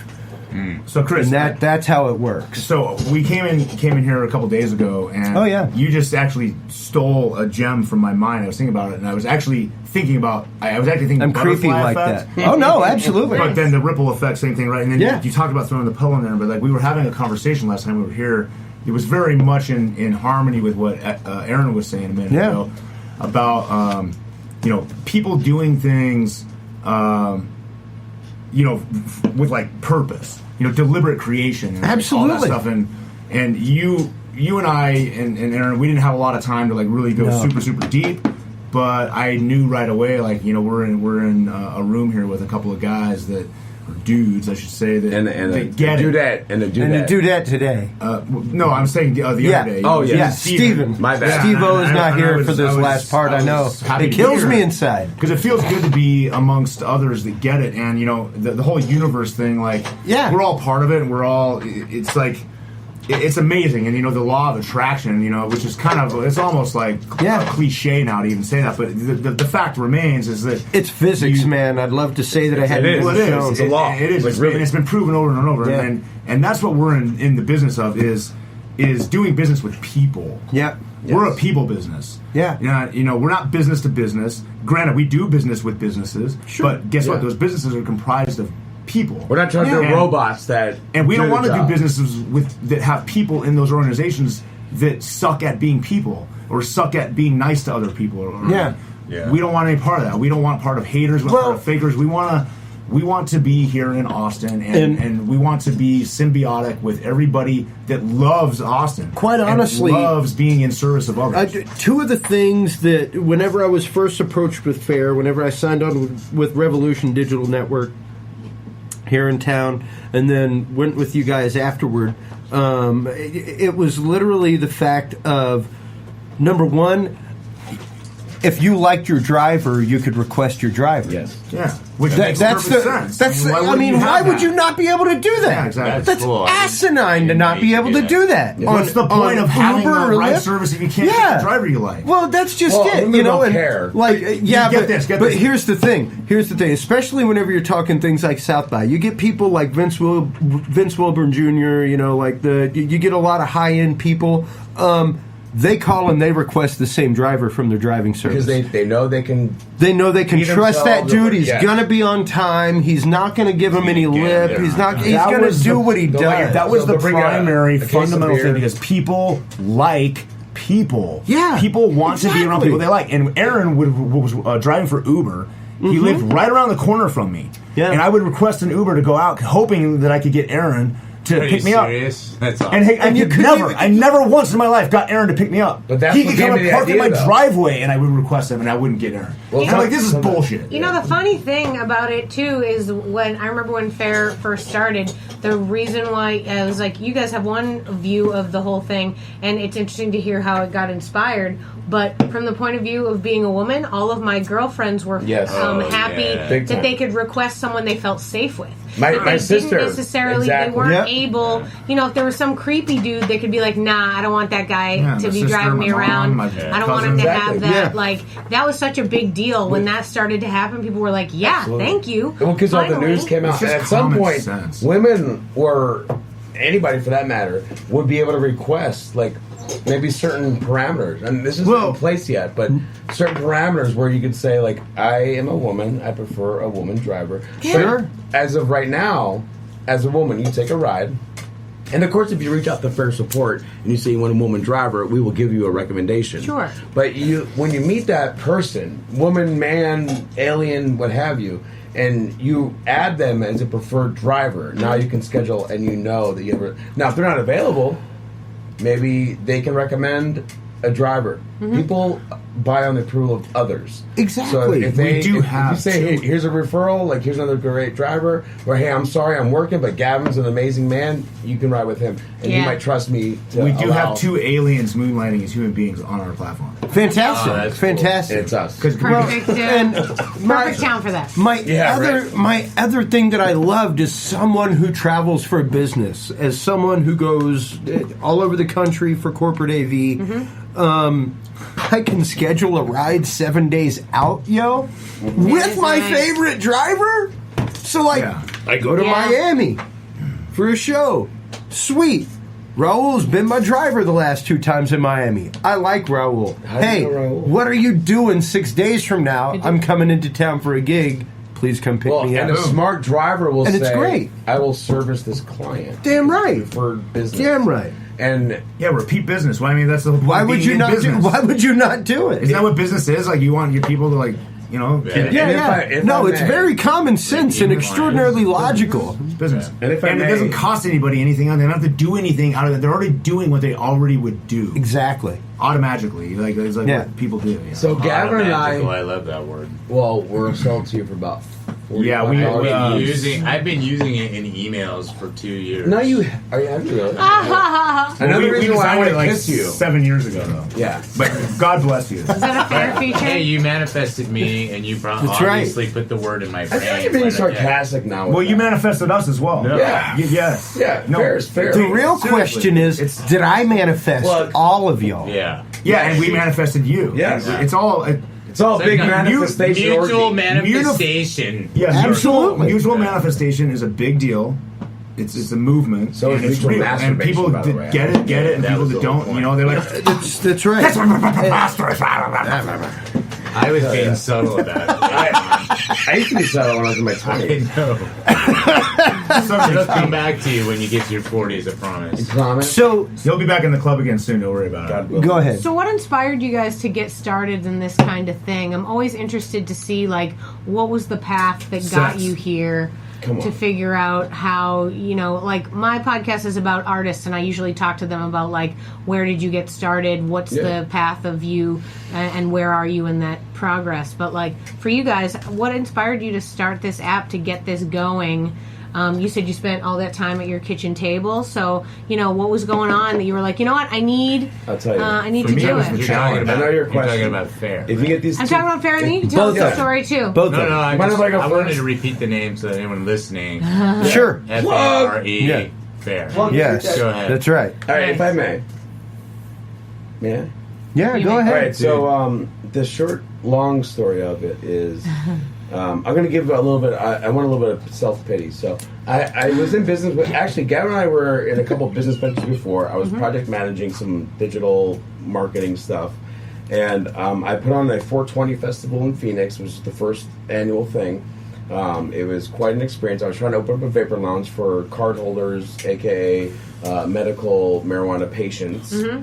Good for you. Yes, and it was a great ride. It's good for them too. When we put it on 420. Very, very soon after, I started having these weird pains. Turns out, I had a brain tumor. Oh, wow.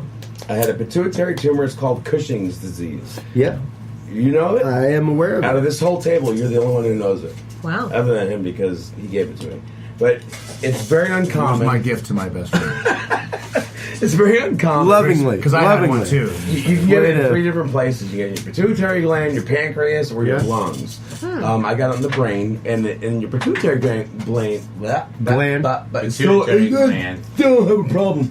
The pituitary gland controls all of your hormones, right? Yeah, well, anyway, it controls your whole autonomic nervous system, it's the bro. size of a cashew. Yeah, and it fucks your whole world up. Without that, your heart doesn't beat. Without that, your lungs don't breathe while you're asleep. All kinds of shit. So I had this tumor that was overproducing cortisol 6 times the normal amount of what you're supposed to have. Whoa. So I gained 70 pounds. I had kidney stones. I had blood pressure that would kill a rhino, moose, rhino, even myself. And it's terrible. I have pictures for another time. It was really bad. So now, of course, I was in business before then. I got sick, couldn't work. I got to the point where I literally was like waving the white flag, couldn't work. I was done. So my friend Andrew, we've been friends for about 15 years, and he started his business literally in his bedroom and built a transportation logistics what's it called? Transportation node? No, logistics. logistics. Yeah, logistics.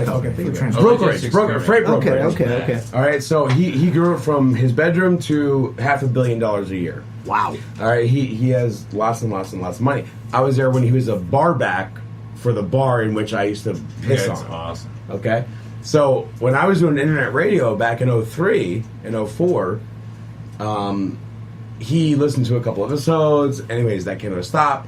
So I worked for him at a young age, 25 or something, as one of his salespeople. He had 8 people in the whole company. All right, fast forward back now to current. So he's been in business for about 14 years when he started this company. And I was sick. He brought me lunch one day and was like, what are you going to do when you are ready to go back to work? Yeah. And I said, I don't know, Andrew. I got to start all over again. Yeah. Because business doesn't wait for you. No. Okay? So I was like, I don't know. He said, listen, and my entrepreneurial spirit was gone. Because this pituitary tumor that I had wipes out, like, my depression and my anxiety was so heavy that I wanted to tap out. I literally did. I was afraid to answer my phone. It took every fucking ounce of energy for me to get up and go to the mailbox. And see what was in there. Like, it seriously was so daunting. Crazy. So I didn't have the entrepreneurial spirit, to say the least. So when I got a little bit better and enough to be able to go to work, he said, why don't you come to Global Trans? You'll have at least a salary and some benefits. And that's what I needed, because I couldn't go back on my own and go and try and take over the world by myself again. So I went and worked for him, and I got my salary. I was starting to come back into my own. I'm a good salesperson, and I made some good deals and had some good clients and so on and so forth. But I needed a little extra money because I had, just to give you an idea, and this went on for 2 years, my surgery alone, which was I was there for 3 days. It's called transphenoidal. You go through my nose, they cut off the brain tumor. It was $72,000. I mean, just for that. And then the ice cream that I got was about $6,000 just for a fucking cup of ice cream. But they got you plenty of ice cream. I had 5. It was Haagen-Dazs, right? The girl goes, well, we have this, chocolate, vanilla. I go, wow, they all sound so good. And she's like, well, I can just bring out 5. I'm like, sure, charge the insurance. Why not? So I started work. So my dad 8 years of payments on ice cream. Yeah, I'm still paying for it. Believe me. Aren't we all with credit cards, though, right? Best ice cream ever. So I started working for him, and I needed a little extra money to get out of those medical.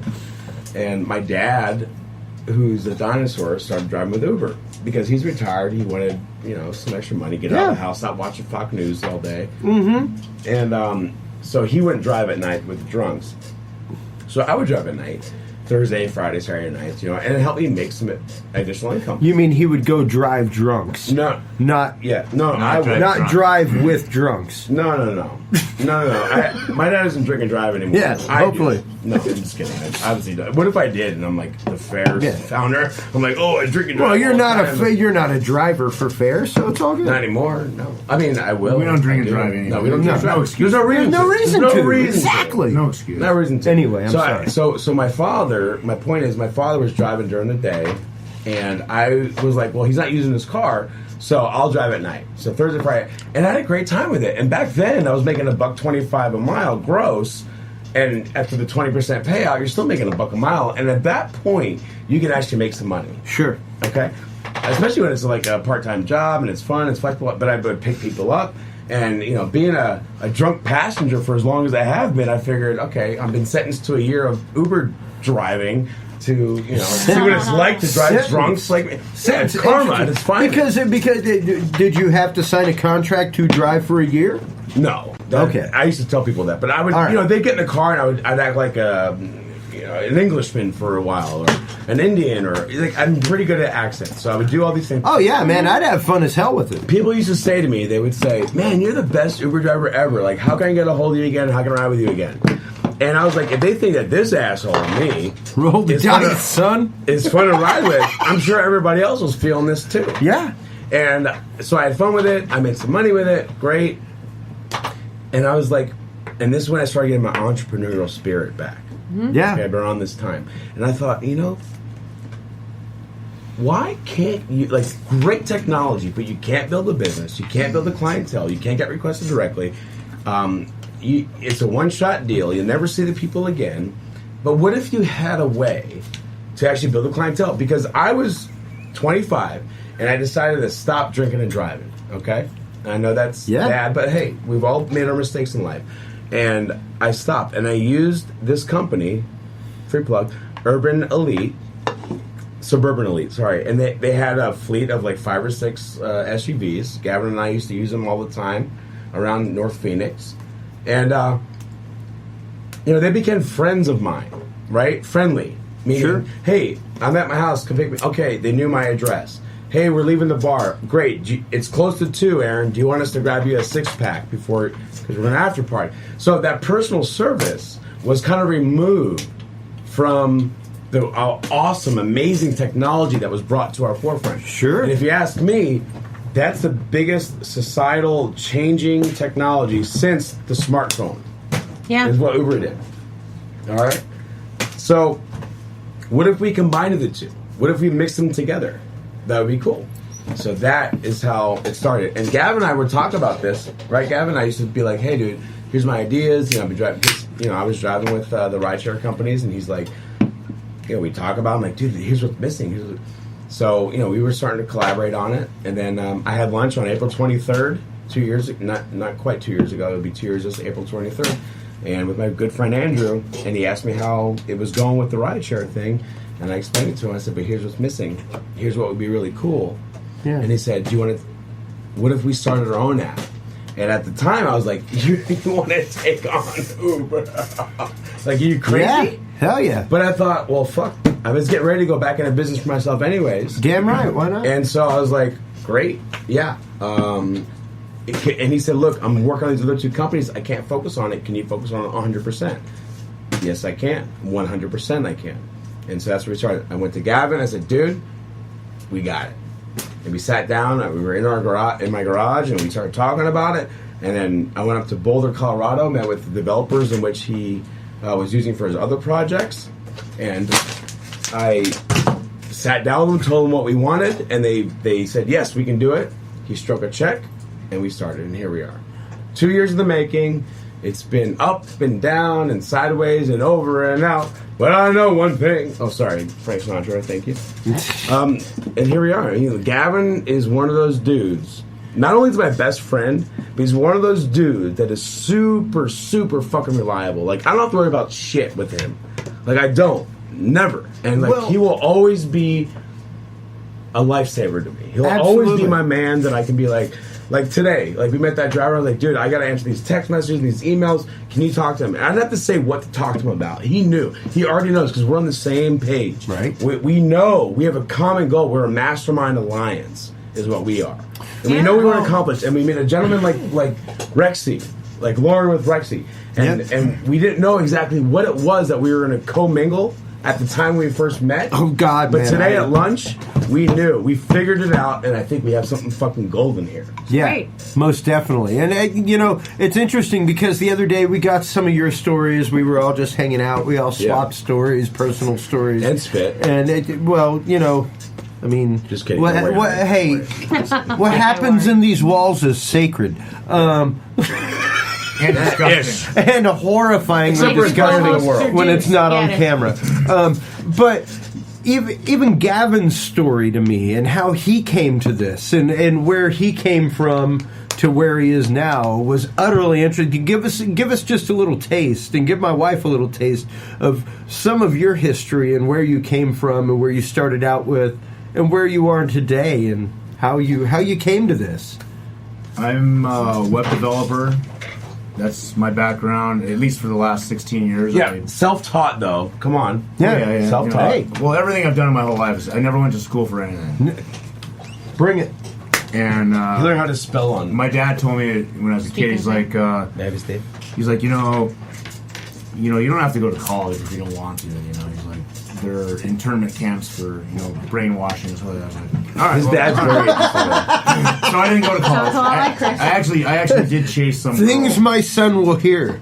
Yeah, I actually did chase a girl into college. I went for like a semester and had my fun and I left. But I was in construction. I had a construction background. I like to work hard. I like to work with my hands.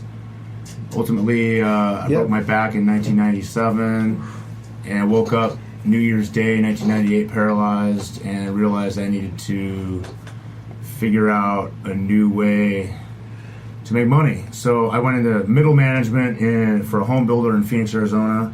This is after years of framing houses out there, which I love. That's still to this day one of my favorite jobs ever. Absolutely, framing man. Houses. I used to help my dad. Accomplishment. I used to help my dad actually repair houses and rent them out and build patios on. I freaking loved it. Oh man, dude! It's so much like when you're done at the end of the day, you can see what the fuck you just did. It's like a real It's man. like that wall was not there. Yeah. That second floor subflooring did not exist before I got before here and after today. picture. So it must have been hard for you when you had to move into the middle management situation. Well, I had a lot of fun with that too because I knew the business, I knew what it took to build a home, and I knew every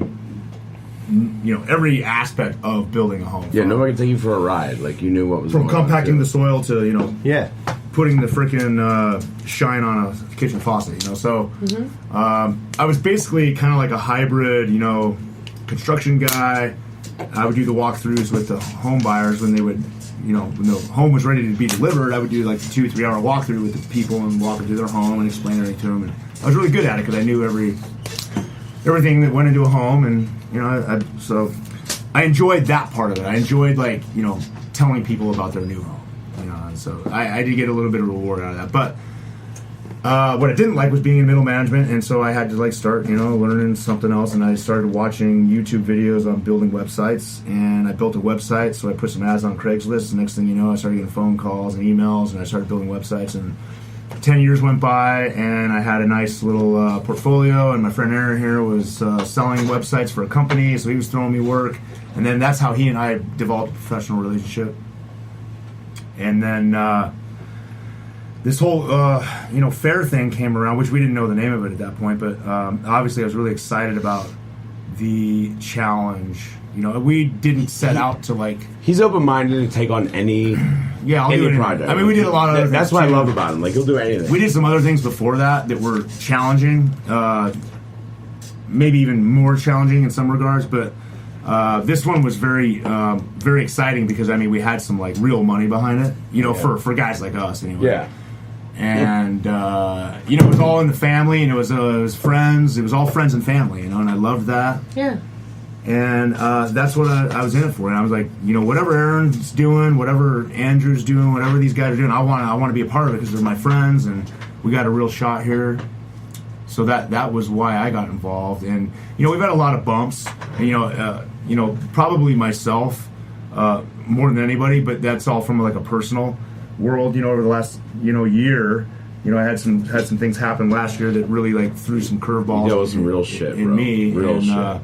It's been hard to just stick it out. But the reality is I got on board with this and I loved it when we started it. And just because some shit happened to me that it didn't make my life happy doesn't mean that I didn't still love it. So sticking it out has been really good for me, and to be back here in Austin and get back into the thick of things, meet guys like Loren here. Absolutely. I can't say how how awesome that is, because that's what it's all about. Is it's like I said before, it's people. It's all about people. It is. And that's what we're good at. Yeah, and quite obviously. And perseverance. And, myself, it was one of those, the whole reason I started podcasting was actually because of my wife. And I had just spent about a year on broadcast again. And I got done, and she's got this whole concept of every 18 years your life changes. Oh, yeah. I thought it was every 7. That was 7, yeah. And, that's when you get annoyed with the significant other. That's the 7-year itch. Right. Oh yeah. Yeah. That's the whole Roseanne Cash situation. That's totally the theory. But she was literally like, "So where are you at right now?" And I was like, I'd gotten back into corporate AV, and it was hard because I spent a year out, so I wasn't on people's call lists, and now it's like, hey, I exist again. Yeah. I'm here for you. And that's it took sincerely, and it was literally one of those, like, there were some hiccups and there were some things going, and she was like, well, what do you miss? And I was like, honestly, I miss teaching. I miss teaching because for a long time I taught, and I taught music, religion, all kinds of stuff. But which religion, by the way? Well, Catholicism. But okay, aside from that, I studied all religions. That's just what I taught. You did? Because you were interested. Yeah. Well, no, I mean, you can't. I'm sorry. I'm an educated person. I'm going to read everything. Yeah, that's good. No, most people don't. But that's why. Yeah. Right. That's but a whole literally, it was the fact of I started the podcast because I wanted to be able to get messages out to people. I wanted people to start thinking in a different way, and to hear this from guys like y'all that are starting upstart companies that are up and coming in the industries that y'all are in. Is number one, inspiring. Number two, absolutely what most people need to hear. Because I spent years thinking that if I didn't go to college, if I didn't do this, had somebody told me that what I was doing in high school technical theater is what I would be making the money that I make today doing, I don't know if I'd have gone to the seminary for a year. I went to the seminary for a year because there was passion in my heart to do it. I left because, well, hey, Johnny, thanks for playing. What are his parting gifts? Yeah. But what is he wearing? But in the same way that he had to go to the seminary to go to the college where we met to find meet each other. That's a fucking every little thing. That's the amazeballs of life. That's the manifestation. The next thing. Well, it's like when the forest burns down to the ground, then the most beautiful things. Exactly. Passion rules the game. If you are not. You don't have passion. And you weren't for a while, were you? And I wasn't for a while. Dude, I've been through phases in my life where I had no passion. And I've been through I want to. But that's why there's an 18-year I want to hear your story, Loren, it's a because long journey. especially as someone who has had this story of creation and rebirth, even with your vision. Even with what existed with Rexi and everything else coming from the platform that you were talking about and coming to what it is now and having to deal with a different team of developers and stuff like that. Where did you come from with this, and what brought you into this industry? What brought you... Oh, snap. Go ahead. Oh, snap. You didn't wipe, son. Thanks for bringing it back. All right, swap. We just went back to like old school '83 for dudes. Yeah, I was singing the tune in 1980. But sincerely, like what? Because it is about stories. It is about what makes us passionate. What brings us to the point of doing what we do, and what brought you to the point of being an app developer and doing the social heat mapping things that you do. You're like rewinding the tape so far back. That's the idea. Tell us, because that's the untold story. Right, this is the story that when in 2 years from now, when Fortune Magazine is talking to you, you can tell them to come back and listen to this episode of Dudes and Beer and get the real story. You know what? And I will do that. I started. I hate that word coding. Fuck all you people who call it coding. Okay. Thank you. I started programming in 7th grade. My math teacher in 7th grade, 7th and 8th grade algebra teacher taught us computer programming as just part of the math curriculum. Uh-huh. And we had 2 computers in the classroom. They were the only 2 computers in the entire school. They were TRS-80s. This is 1980. Yeah. And I was a complete nerd. And I grew up in Humboldt County, where it rains all the fucking time. And so lunch break, when we weren't playing chess like real nerds do, we were writing computer programs, me and a buddy of mine. So I went to high school. I did more of the same. Learned how to type really fast. It was really nice. Yeah. In college, I said I would never be a computer nerd when I grew up. So I was a graphic designer. My dream was to be vice president of marketing of some big corporation. All right. I'm a little rough around the edges. I'm a little bit of a rogue. I tend to think I'm smarter than most people I work with, so I didn't really make it in the corporate world. Sure. I went to UC Santa Barbara, studied business economics and French literature. Wow. The whole Heck time. of a double major. I double majored because I speak French like a native, so I just kind of threw it in there. Sure. I was taking French anyway. Great. So, what really happened was I decided to become a computer programmer. The whole time in college, I said I'm never going to be a computer nerd, right? Because back then it wasn't sexy yet, right? Right. And I didn't, No, it was not. I didn't know if I'd make a lot of money, right? I wanted to make money. Sure. So, literally, I was designing a sales process at a mortuary. Oh. Wow. In Santa Barbara, California. Wow. And we were... That is pure code. This is 19... Now, well, what happened was in 1995, this is just internet infancy, right? Mm-hmm. And so we had these 10,000 paper files that we had to basically cold call and sell these tiny life insurance policies to. And so I designed this process of how we would do it through a telemarketing campaign and direct mail and all this thing. And he doesn't know you got to push instead of pull. I did the same thing. Yeah. You're a dork. So anyway, I designed this sales process, and I needed some type of computer program to track the commissions, the outgoing call efforts, the contact, all that stuff. And so I started reading a Microsoft Access manual, and I was reading, and this is literally 11 o'clock at night. I'm by myself in the funeral home, which was an old, that's awesome, 100-year-old mansion in Santa Barbara, and there's the crematorium oven was in the garage. Is that a Nazi joke? No, this is real. Real. That's crazy, man. And so I'm upstairs in the upstairs part of the house by myself, reading Microsoft Access manual, and because I'm going to build this thing to track the sales process that I come up with. And I realize when I read about what a relational database is and relational database management system, I realized that the computer program I wrote while I was an exchange student in France for a hospital was a relational database system, but it was something I'd never heard of before. I just thought this is the best way to keep track of data. And so as I was reading that, I was like, holy shit, I'm pretty good at this stuff. And I thought, and my second thought was, and I'm sure companies all over the world need this kind of work done. Yeah. This is what I'm going to do for a living.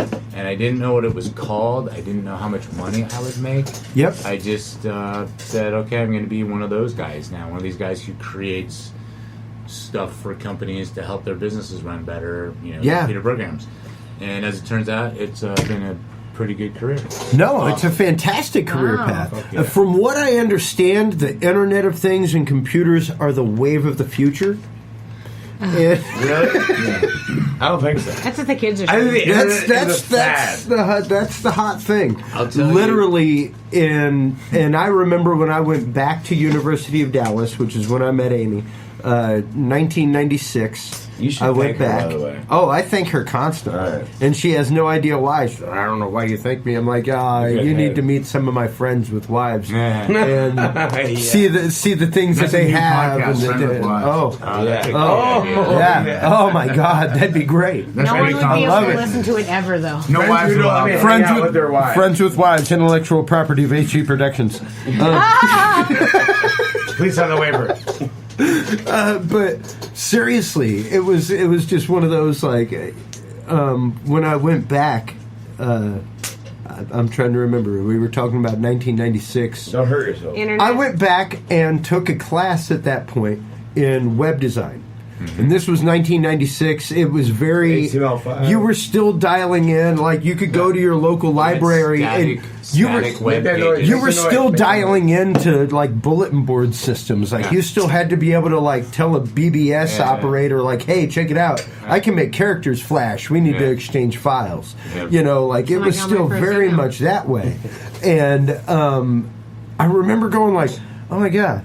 Why do I need to take this friggin' what's this HTML crap? I want to take this HTML crap. This is a bunch of crap. It's a bunch of crap. Literally. Hypertext markup. Yeah. And then they came out with more crap. But and now I do a lot of work in WordPress, and I actually crack in, and which is a whole bunch more crap. Change the programming, all that kind of stuff. But yeah, I'm a hit WordPress hater. It's understandable. Thanks, WordPress. It's understandable. No, but it opened up a lot of people to a world that without Adobe Flash and things like that, and without the complex coding language of PHP and everything else, and even pre-PHP, because PHP is what really opened the door to what we know today, and even the apps that y'all exist in, gentlemen. As much as I hate to say it, Java. That's what makes that pretty. That's what makes that pretty rounded corner instead of a nasty pixelated edge. Hey, I just want to give a shout out to all the freaking like real programmers out there that really know all that freaking all the jargon that we're throwing out. Lots of intelligence. Those guys are the freaking shit. Well, and the people who are making it better, yet somehow convincing themselves not to be computer nerds like you are. Quite obviously, people like Lauren. I hope they can die and have 72 wives. I mean, I remember doing some basic programming. I remember doing some programming back in junior high, where I made like Gumby move and flash on the screen on my Commodore or on my Apple IIe. It was a Commodore. It was an Apple IIe. That database program I wrote was on an Apple IIe. Yeah, It yeah. was written in BASIC. Absolutely, dude. Absolutely. The real trick, though, was to get Still Gumby have a to eat Commodore a 64 in my mom's garage. Holy shit! I bet that thing's worth a fortune. I was going to say, it's come to crash, I could actually still get online and do some banking with that shit. Wow, that's funny. Because you could still dial scary. into. It's scary. But can you get Gumby to eat a pink starburst? I don't know because That's next level shit right there. No, you can't. Motherfuckers can't. still working on that. Dude, I think we should start an app that does that. But It could be that he's from some yawning going on. It's interesting to hear the story. I'm not yawning. How long is this podcast? It's as long as it needs to. It's inevitably longer than you thought. Yeah. But we probably should wrap it up. We should literally because you guys have other events to get to. You guys have. Keep going. Well, time roll. No, it's perfectly understandable. Go ahead and finish what you were saying. Well, no, I was just going to say it's interesting to be in a room with a group of people that innovate in such a way and are bringing new concepts to a common market. Yep. You know. Lauren, can I say one thing? Can you elaborate on like how we see our vision in working together and like what we want to accomplish? I mean, I know it's brought up today. Let's not do that. Let's not do that now. Yeah. No, I don't want to do that now. We're going to bore the people. Yeah. Well, yeah. Like 100. That's best launched when it's ready to launch. Also, I do want to say one. We don't want to go too inside baseball. Go ahead. I want to say one thing though. We were talking about like doing stuff for people, right? Yeah. And I'll admit that if Rexi goes big, which I would love, it will. When it goes big, it will. It will make a lot of money. I have plans to make a lot of money, but I'm doing it for the people. That's why Yeah. it's free, and it's Yeah. always going That's to be it. free. When you built it for Exactly. yourself, you wanted something. Same Well, thing. I'm Same thing with solving a my app. problem that Feel free to everybody- download the Dudes and Beer app. It's Yeah. free. I don't just want to charge people solving to a come. problem. Yeah, I don't want to charge people for this show. I don't want to charge people You to start listen to charging things. advertisers. Yeah, if even. Yeah. Come on, that's I like. Sure, absolutely. But that was it. Yeah. That's all I wanted. I'm gonna wet my It's kinda pants. No, it's. cool. Yeah, hey, I went in there. You can go in the restroom. Wow. Oh God. I can't help it sometimes. As we close out the episode, please. let's tell people where they can get a hold of the apps, what the apps do for them one more time, and what y'all are all about. Let's go ahead and start with Rexi, and then we'll end with Fair. All Alright, I'll be quick. Rexi is spelled R-E-X-I. It's only for iPhone right now, iPhone 5 and up. In a couple months, we'll have an Android version. It's free, and what it does for you is it allows you to post live comments and photos and ratings on bars anywhere in the world, and you see what everybody else is posting in real time as it's posted instantaneously. So it shows you what's hot and what's not. Nice. So awesome. Now for Fair. Beautiful. Fair is available in the App Store and the Google Play Store. It's just F-A-R-E. If you're searching, it's Fair, F-A-R-E, and it's just a very simple way for people to, get from point A to point B. But some of the benefits of what we talked about were, sharing. You share something you like with your friend or your brother or your sister, and you get compensated for doing that. Based on 10% of the spending volume of others, you're rewarded accordingly. And we like to partner with businesses and stuff like that, so that it makes it even easier for people to access our platform and use it, and ultimately be rewarded for joining our brand. It's really, it's like a lifestyle brand. We're not this big huge corporate behemoth. It's just seeking profits. That's not the end game. We're really more about enabling people. And we want. I used to drink and drive like a banshee, and Hey, I'm just so lucky and blessed that I never killed anybody or myself.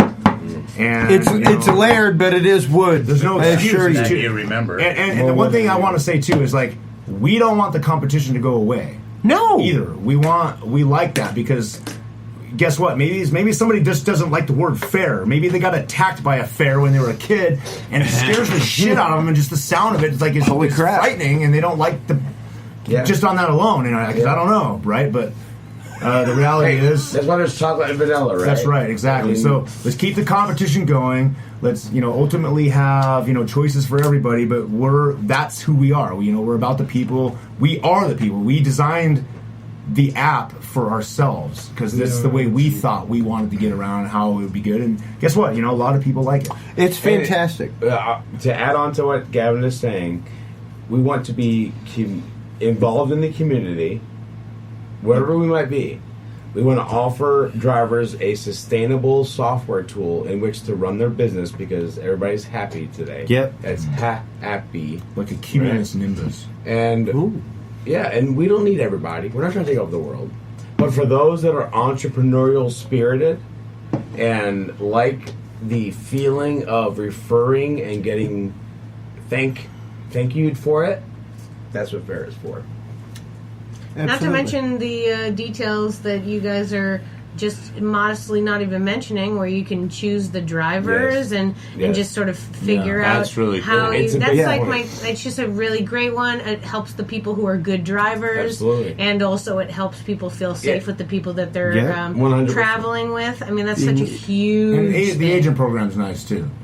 For somebody that doesn't want to drive, but they have a small business, or they own a bar, or a nightclub, or whatever. Exactly. They can get a passive, revenue stream for sharing an app that ultimately keeps people safe. Yep. good for everybody. Yeah, I mean, it's a do-gooder type of business model, and we work with those that are like-minded in which want to build a business. Or Fair's fair. So absolutely. Fair's fuck. Can I make a closing comment about Rexi? Go ahead. Do it. So Rexi is going to take over the world. Oh yeah, we are going to be the one app to rule them all. For like nightlife. Like I said, I see you in Fortune in 2 years, easily. And it sounds good to me. I'll make sure to condition my hair, and then do it well. Do it well. So, but the other thing is that what we're going to do is we're making it a worldwide nightlife app, right? So, but we're going to make it fun to go out. So we'll have games and prizes and sweepstakes and things like that. So that's how we're going to take over, because you won't need any other apps. Right. And what if you could request a ride from the Rexi? Exactly. Right from Rexi. Exactly. But you will be able to do that. That's a good idea. Yeah. Rexi. All right, we got to go. That's great. Absolutely. Round of applause. We love you. On that note, everybody, thank you so much. Thank you so much to Gavin Washburn and Aron Lemisch from FAIR. Thank you so much to Loren Saunders from Rexi for coming in and talking about what this other part of South by is about. The interactive, the computerized part of it, the future-looking part of things.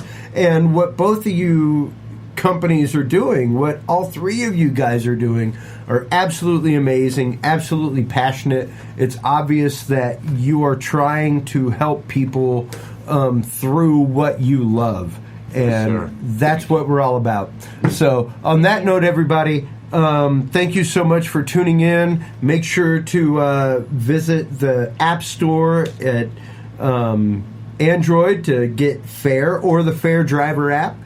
You can also do that on the iTunes Store. You can also go to the iTunes Store and get the Rexi app, soon to be available on Android, we hope.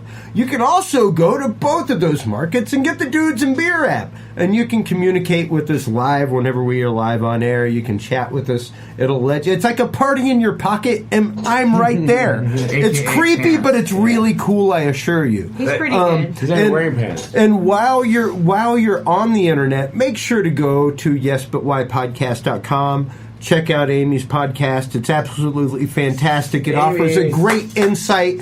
People from all over in the comedy world have been on it, like Kevin McDonald from Kids in the Hall, things like that. It's absolutely phenomenal. So as we close out, everybody, please, please, please make sure, drink responsibly, party responsibly, and until next time, if you can't be good at it. Yes. Take care, everybody. Thank you. Thank you, Dudes and Beer.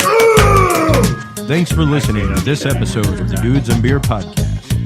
To listen to our audio streams and chat with us live, download the official Dudes and Beer app for both Android and iDevices, available on the Google Play and iTunes markets.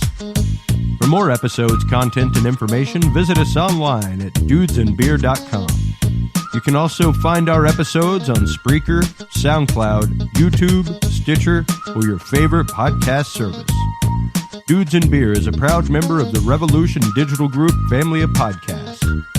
Thanks for listening, everybody, and until next time, drink responsibly.